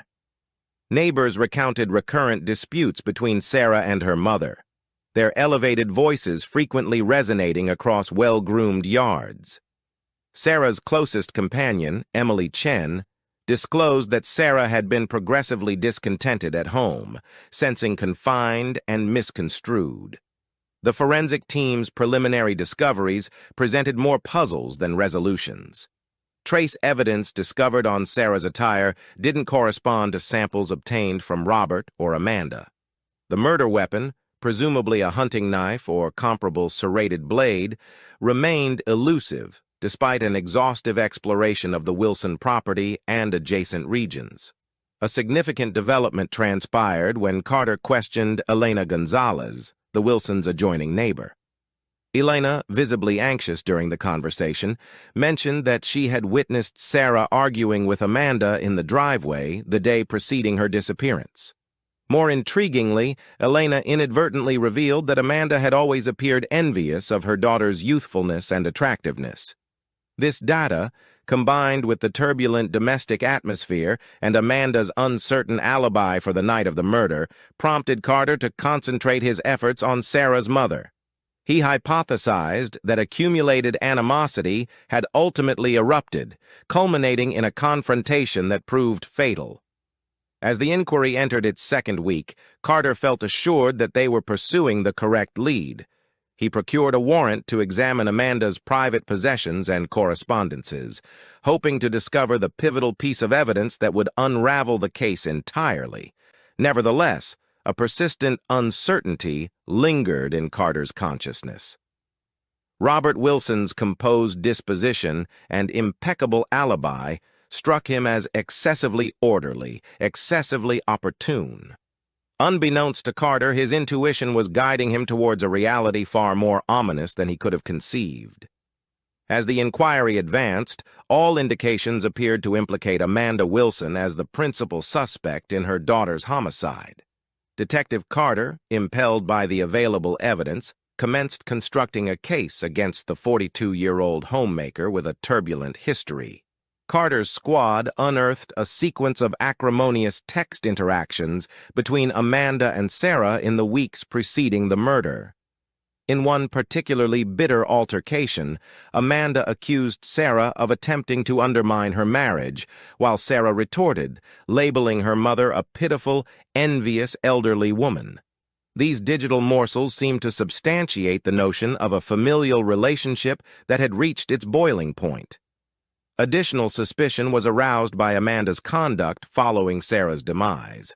Initially devastated, she swiftly became guarded and evasive during interrogations.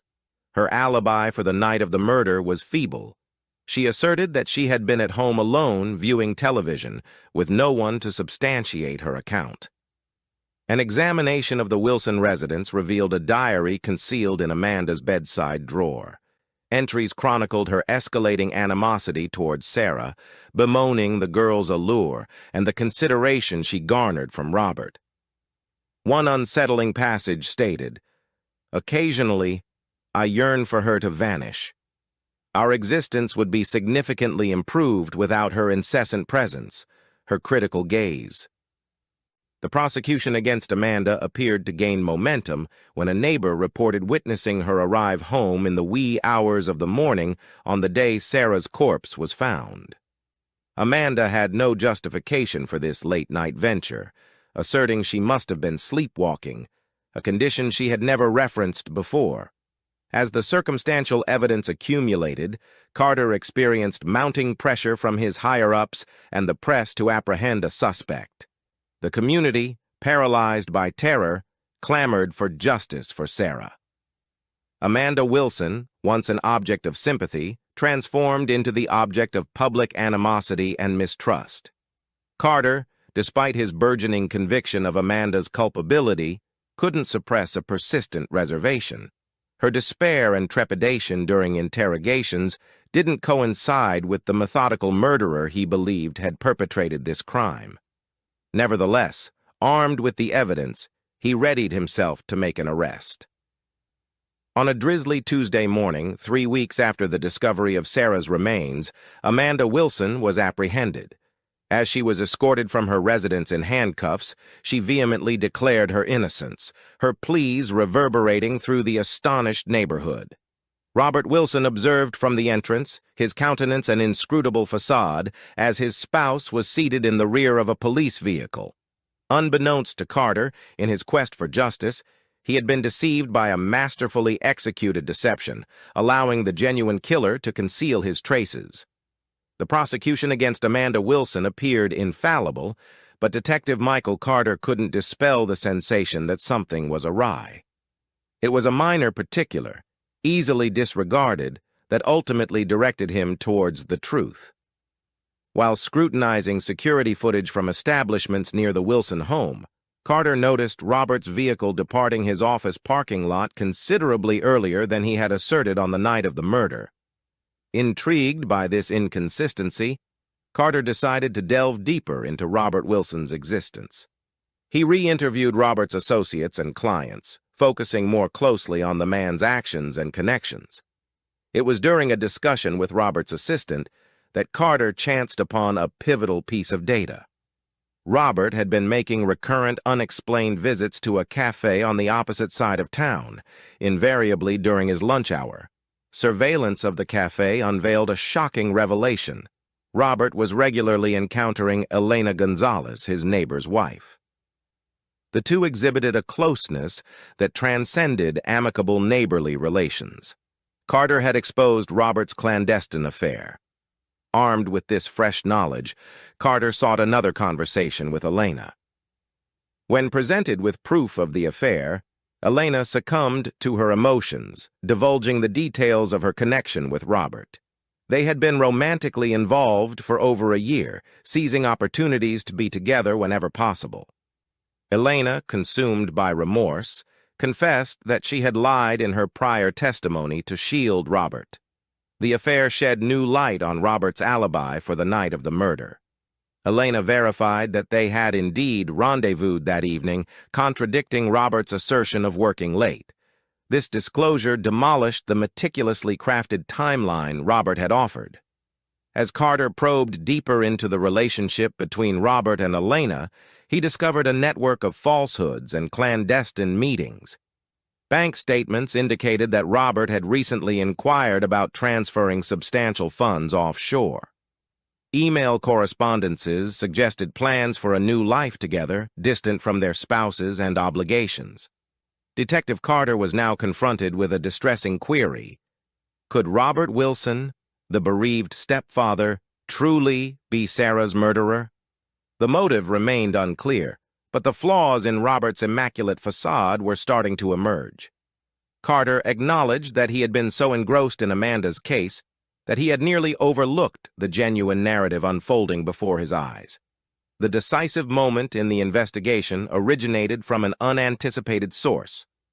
Sarah's closest companion, Emily Chen, approached Detective Carter with a petite leather-bound journal, Sarah's personal diary. Emily, racked with guilt, admitted that she had initially concealed the diary, fearing it might blemish Sarah's reputation. But as doubt loomed over Amanda, Emily understood that the truth held greater importance than safeguarding her friend's secrets. Carter devoted a sleepless night to examining Sarah's intimate reflections. The diary depicted a vivid image of a young woman contending with a harrowing revelation. In entries dating back several months, Sarah chronicled her escalating suspicion that her stepfather was engaged in an extramarital affair. She recounted observing fleeting glimpses of covert text messages, eavesdropping on muffled phone conversations, and detecting Robert's progressively unpredictable conduct. The most incriminating entry surfaced merely 3 days prior to Sarah's homicide. In tremulous penmanship, she detailed trailing Robert one evening and observing him in a tender embrace with Elena Gonzalez. Sarah expressed her revulsion and deception, wavering about whether to challenge Robert or inform her mother. This disclosure supplied the missing component of the enigma. Sarah had uncovered Robert's infidelity, offering a clear incentive for murder. Robert, a man who had constructed his existence on meticulously preserving appearances, confronted the prospect of forfeiting everything: his matrimony, his standing, and his fiscal security. Equipped with this fresh data, Carter revisited the forensic evidence. He instructed a more meticulous examination of Sarah's attire, specifically seeking trace evidence that might have been disregarded. The findings were enlightening. Fibers discovered on Sarah's jacket corresponded with those from a scarce wool blend utilized in Robert's costly suits. Additionally, a reevaluation of Sarah's phone records displayed a sequence of calls to Robert's office number on the day of her disappearance. The calls were transient, implying Sarah might have been attempting to confront her stepfather or schedule a meeting. Carter also unearthed that Robert had acquired a hunting knife from a neighborhood sporting goods retailer merely a week before the murder. The knife, suspiciously absent from the Wilson residence, coincided with the type of weapon presumed to have been employed in the crime. As the components assembled, Carter comprehended the magnitude of Robert's deception. He had not only manipulated his family and society, but had also adroitly diverted the entire investigation towards Amanda. The investigator experienced a blend of admiration for Robert's craftiness and revulsion towards his ruthless actions. With escalating evidence implicating Robert Wilson as the perpetrator, Carter recognized the urgency to act swiftly. The man who had once been esteemed as a pillar of the community was now unveiled as a calculating murderer, prepared to sacrifice his stepdaughter to safeguard his secrets. Detective Carter resolved to confront Robert Wilson at his workplace, distanced from the inquisitive gaze of neighbors and the press that had been encamped outside the Wilson home. As Carter and his colleague entered the lavish surroundings of Robert's financial advisory company, they discovered him amidst a client consultation, the epitome of professional decorum. In a tone scarcely audible, Robert commenced speaking. He recounted Sarah confronting him in the forest, menacing to reveal his affair to Amanda and Elena's spouse. He portrayed the frenzy that seized him, the dread of losing everything he had strived for. With tears cascading down his visage, Robert narrated how he had struck out in despair, permanently muting Sarah. The admission flowed from him, a deluge of remorse and self-revulsion. Robert detailed how he had meticulously devised a scheme to incriminate Amanda, exploiting the recognized discord between stepmother and stepdaughter. As Carter apprehended him, Robert's sole utterances were a fractured entreaty. "Don't disclose to Elena. Please don't let her become aware of what I've committed." The once esteemed individual was escorted from his workplace in handcuffs, his existence disintegrating around him as the reality of his deeds ultimately emerged. Following a 2-week trial and a mere few hours of contemplation, the jury returned with a guilty verdict on all charges, encompassing first-degree murder.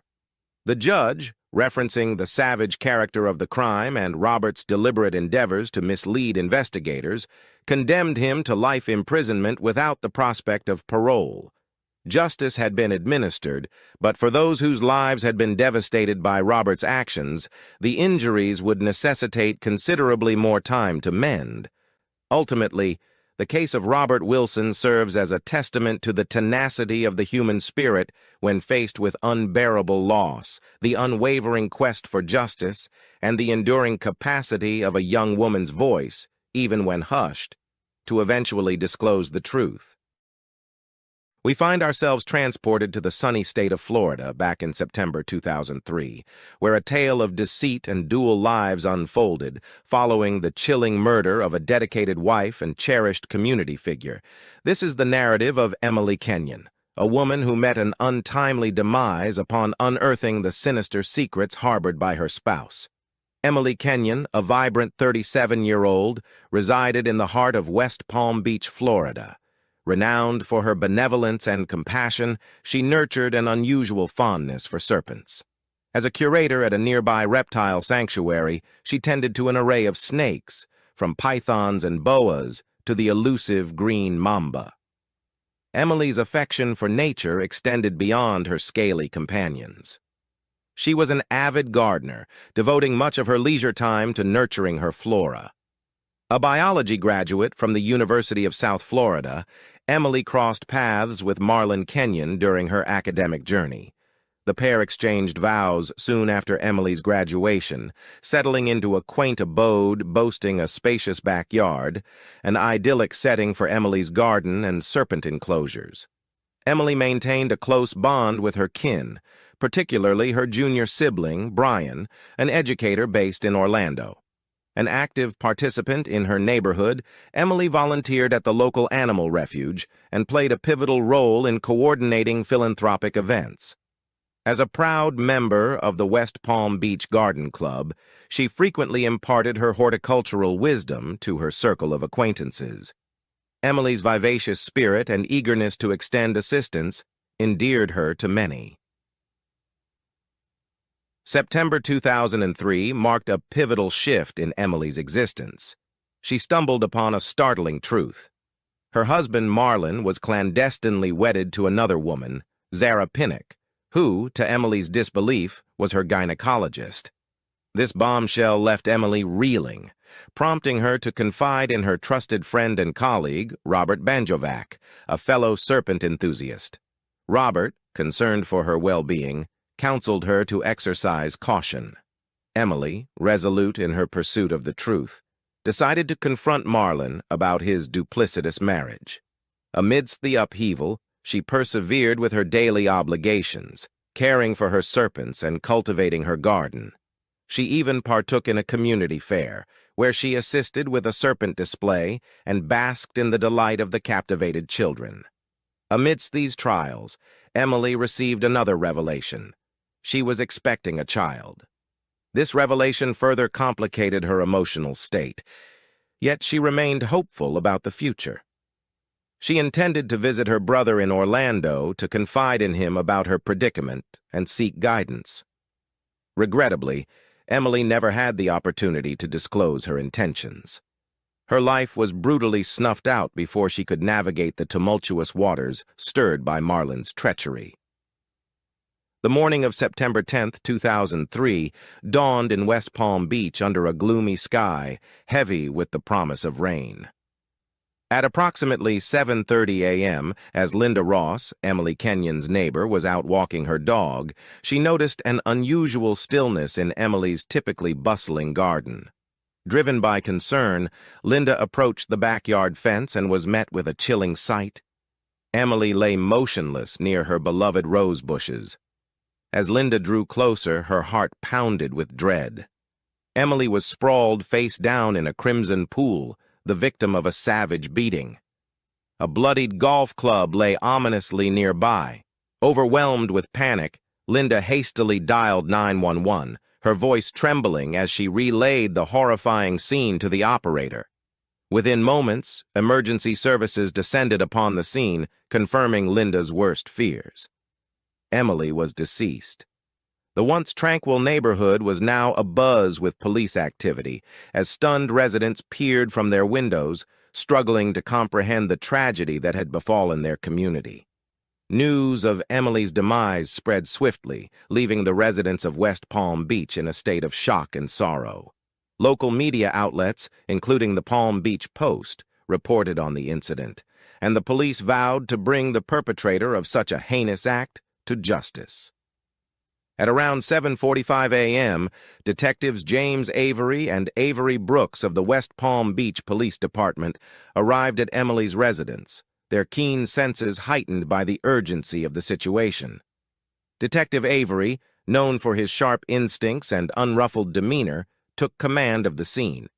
His partner, Detective Brooks, was methodical and meticulous, always diligent in preserving evidence. The once serene garden had been transformed into a gruesome crime scene, marred by blood-spattered grass and an upturned flower pot beside Emily's lifeless form. The detective's attention was immediately drawn to the blood-stained golf club, seemingly the instrument of the vicious attack. Emily's body bore the brutal marks of a violent struggle, with multiple injuries to her head and torso.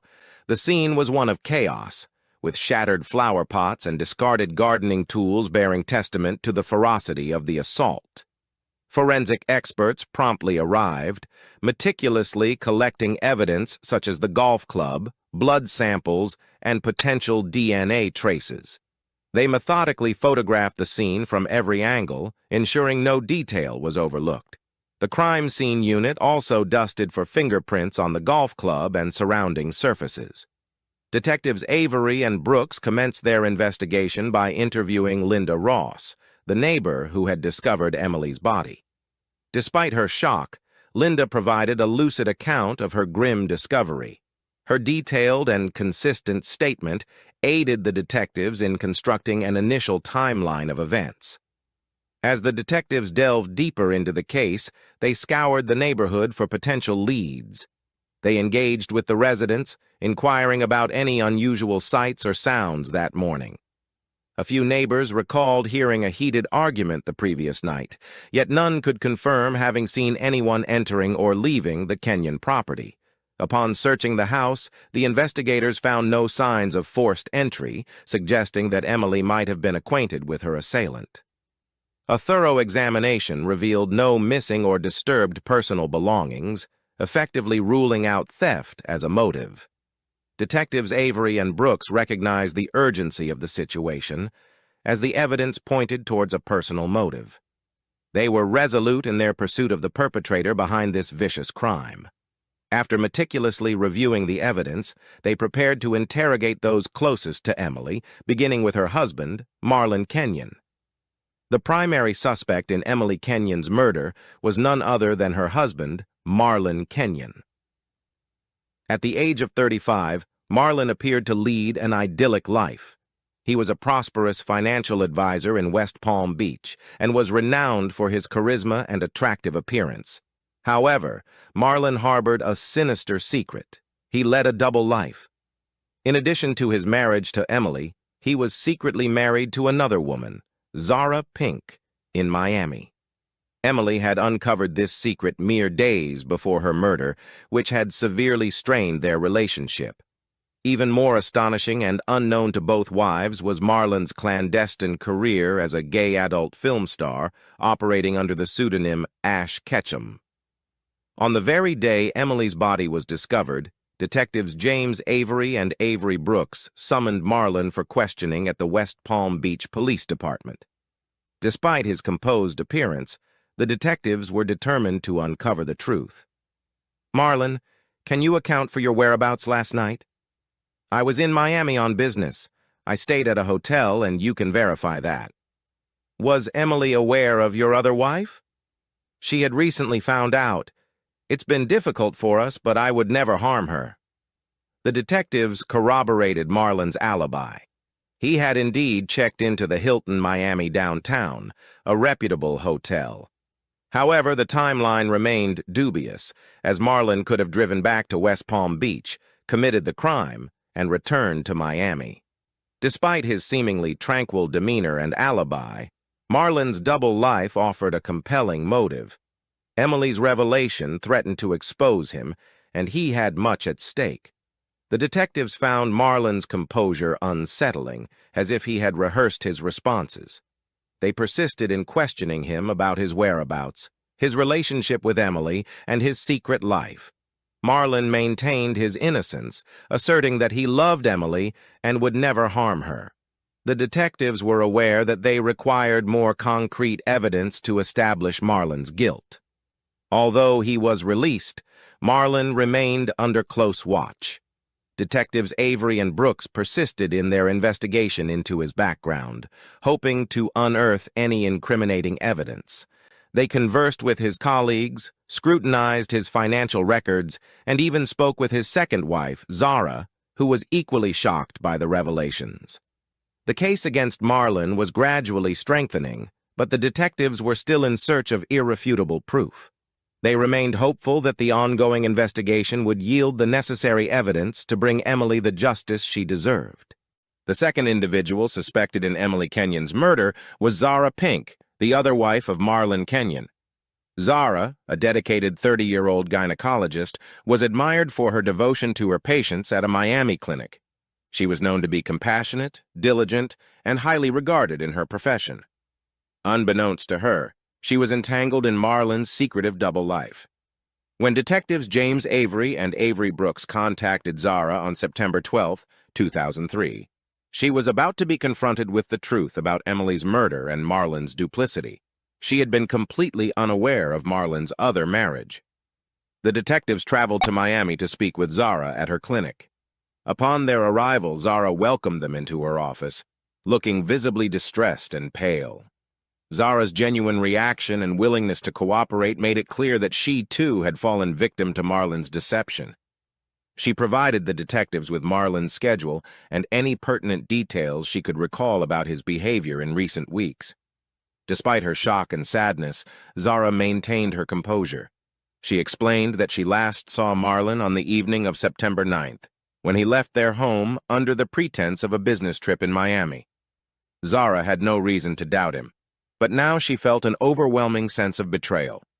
The detectives inquired if Zara had any reason to suspect that Marlon might harm Emily. "No, I could never have imagined he was capable of such a thing," Zara replied, her voice quivering. Following the interview, detectives Avery and Brooks carefully reviewed Zara's statements and alibi. They confirmed that she was indeed at work on the night of Emily's murder, effectively eliminating her as a suspect. However, her testimony offered valuable insights into Marlon's character and potential motives. Zara's heartache and anger towards Marlon's betrayal were palpable. She fully cooperated with the investigation, eager to see justice served for Emily. With Zara no longer a suspect, the focus shifted back to Marlon. The detectives felt they were on the verge of uncovering the truth, but they needed more evidence to solidify their case. They hoped that further investigation would reveal the remaining pieces of the puzzle. On the morning of September 15, 2003, 5 days after the tragic murder of Emily Kenyon, a breakthrough in the case emerged. The day began with sunshine and a gentle breeze, providing a temporary reprieve from the recent gloom. At approximately 9 a.m., Detective James Avery received a call from Henry Guanabo, the proprietor of a local pawn shop. Henry reported discovering a gold bracelet bearing Emily's initials in his establishment. Detectives Avery and Avery Brooks promptly made their way to Turner's Pawn Shop, situated on Clematis Street, a popular shopping district in West Palm Beach. The shop, though small, was brimming with an assortment of items, ranging from vintage guitars to antique jewelry. Henry handed the bracelet to Detective Avery, revealing that a man had attempted to sell it 2 days prior. Upon examining the bracelet, the detectives instantly recognized it as one Emily frequently wore. Henry supplied a description of the man, which bore a striking resemblance to Emily's close friend and co-worker, Robert Banjovac. The detectives sensed they were on the cusp of a significant discovery. They returned to the police station with the bracelet for further examination. At the station, forensic experts confirmed that the bracelet belonged to Emily. Additionally, they discovered fingerprints on it that matched Robert's. The detectives felt they were drawing closer to solving the case. Later that day, they reviewed surveillance footage from businesses in the vicinity of the pawn shop. The footage clearly showed Robert entering the shop, donning a baseball cap and sunglasses. This evidence provided a critical connection between Robert and the stolen bracelet. Detective Avery and Detective Brooks deliberated on their next course of action.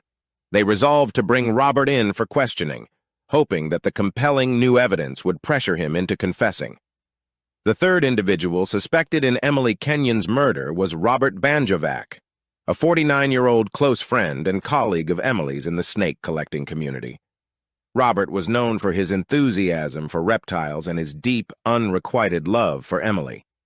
He had a history of mental instability and occasional violent outbursts, which caught the attention of the detectives. On September 16, 2003, a day after uncovering new evidence implicating Marlon, detectives James Avery and Avery Brooks decided to interview Robert at his residence. The weather was sunny with a few clouds, characteristic of a Florida morning.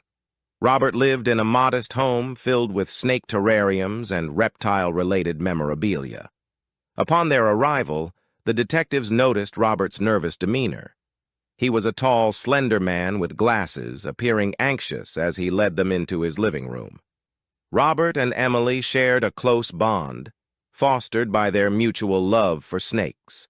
They spent considerable time together at reptile shows and events, a fact well known within their community. Robert confessed to the detectives that he was aware of the issues in Emily's marriage to Marlon. Emily had confided in him about Marlon's other wife, leaving her deeply distressed and uncertain about her future. This revelation offered the detectives insight into Robert's potential motive. His unrequited feelings for Emily could have driven him to take drastic actions. As the interrogation persisted, Robert's anxiety escalated. His profound resentment towards Marlon for causing Emily pain was palpable. However, he insisted that he would never cause her harm. Despite his denials, his history of instability and intense affection for Emily rendered him a suspect. Robert's alibi for the night of the murder was flimsy. He claimed to have been at home alone, caring for his snakes, but no one could corroborate his account. The detectives took note of Robert's mounting anguish as he lamented his inability to save Emily and mourned their unrealized relationship. Further scrutiny of Robert's actions revealed that he had been to Emily's garden the day following the murder. He maintained that his visit was to look after her snakes, but the timing aroused suspicion. Neighbors reported seeing Robert's car depart late on the night of the murder and return early in the morning, contradicting his assertion of being at home. The detectives also explored Robert's medical background, discovering past treatment for depression and anger management issues. His turbulent past, coupled with his deep feelings for Emily, depicted a man capable of committing a crime driven by passion. Despite Robert's emotional turmoil and questionable behavior, the detectives required more solid evidence to establish his involvement in Emily's murder. They continued to keep a close eye on him while amassing additional clues to either incriminate or exonerate him in the case.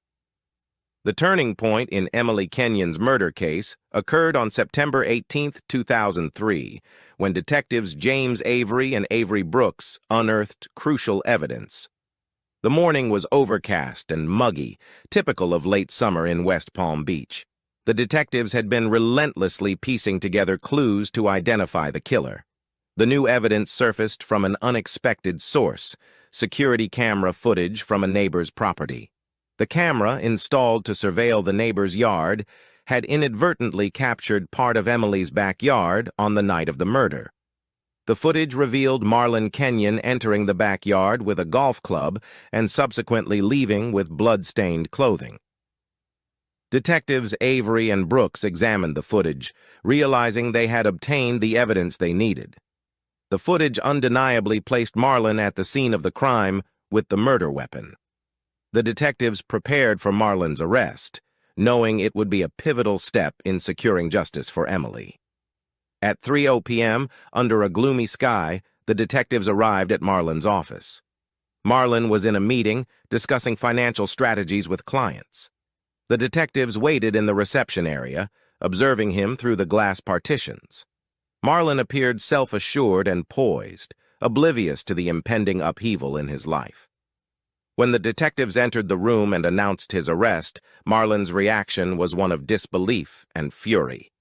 He vehemently protested, removing all of his clothing and asserting his innocence. The detectives handcuffed him and recited his rights as his colleagues watched in astonished silence. Marlon's composed facade had finally crumbled in a dramatic manner. Marlon was escorted to the West Palm Beach Police Department for booking. Throughout the interrogation, he persistently denied any connection to Emily's murder. However, the mounting evidence against him was compelling. The fingerprints and the newly discovered security footage created a compelling narrative of Marlon's culpability. As Marlon awaited his trial, the community struggled to come to terms with the shocking disclosures. Emily had been a cherished member of the community, and her murder left a profound emptiness in many lives. The arrest of her husband, a man who had appeared so charming and reliable, served as a stark reminder of the concealed darkness that can hide beneath the surface. The trial of Marlon Kenyon for the murder of his wife, Emily Kenyon, commenced on December 1, 2004. The courthouse in West Palm Beach was abuzz with media attention, attracting reporters from local news stations. The courtroom was packed with Emily's family, friends, and curious spectators, all eager to witness justice being served. The prosecution was led by Carla Matthews, a seasoned 45-year-old attorney renowned for her unwavering pursuit of justice. Matthews presented a compelling case, beginning with the shocking evidence: the security camera footage displaying Marlon with a golf club, the bloodied clothes, and the gold bracelet bearing Emily's initials. She contended that Marlon's motive was to silence Emily after she uncovered his double life and threatened to expose him. The defense attorney, Mike Traven, was a 50-year-old veteran lawyer known for taking on challenging cases. Traven maintained that Marlon was innocent, asserting that the evidence was circumstantial and that Marlon had deep affection for Emily. He proposed that someone else, possibly Robert Banjovac, could have committed the crime out of envy and rage. Throughout the trial, Emily's family watched with a blend of hope and sorrow. Her parents, seated in the front row, held each other's hands tightly, while her sister wiped away tears. The testimony of Emily's friends and co-workers depicted a kind, loving woman whose life was tragically cut short. On December 15th, after weeks of testimony and 3 days of deliberation, the jury reached a verdict. The courtroom fell silent as the foreman rose to announce the decision. Marlon Kenyon was found guilty of first-degree murder. Gasps and whispers echoed through the room, followed by tears and embraces from Emily's family.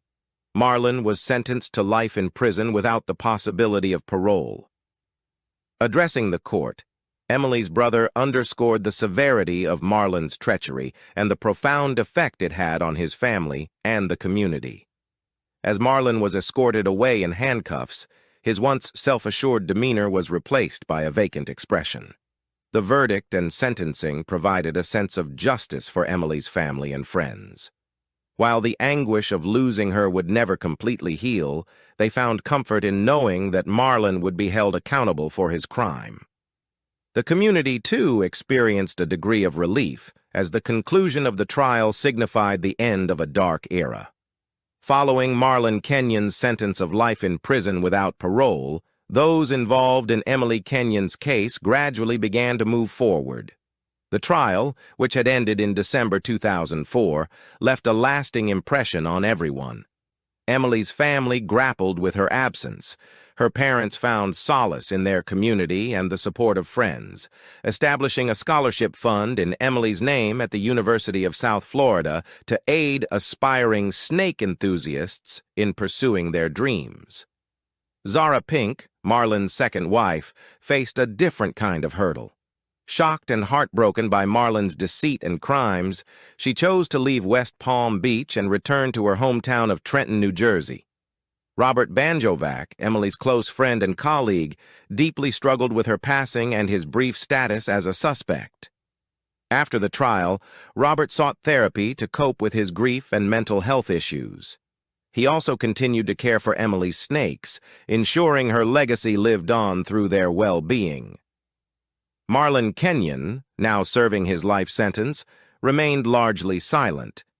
His double life and the tragic consequences of his actions were frequent topics of discussion among his fellow inmates and the prison staff.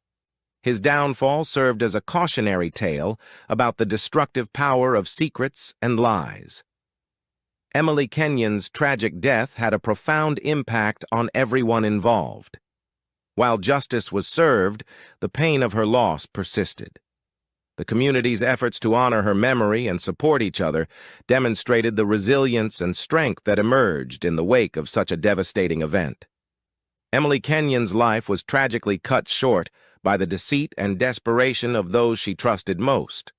Her story serves as a stark reminder of the fragility of trust and the devastating consequences of betrayal.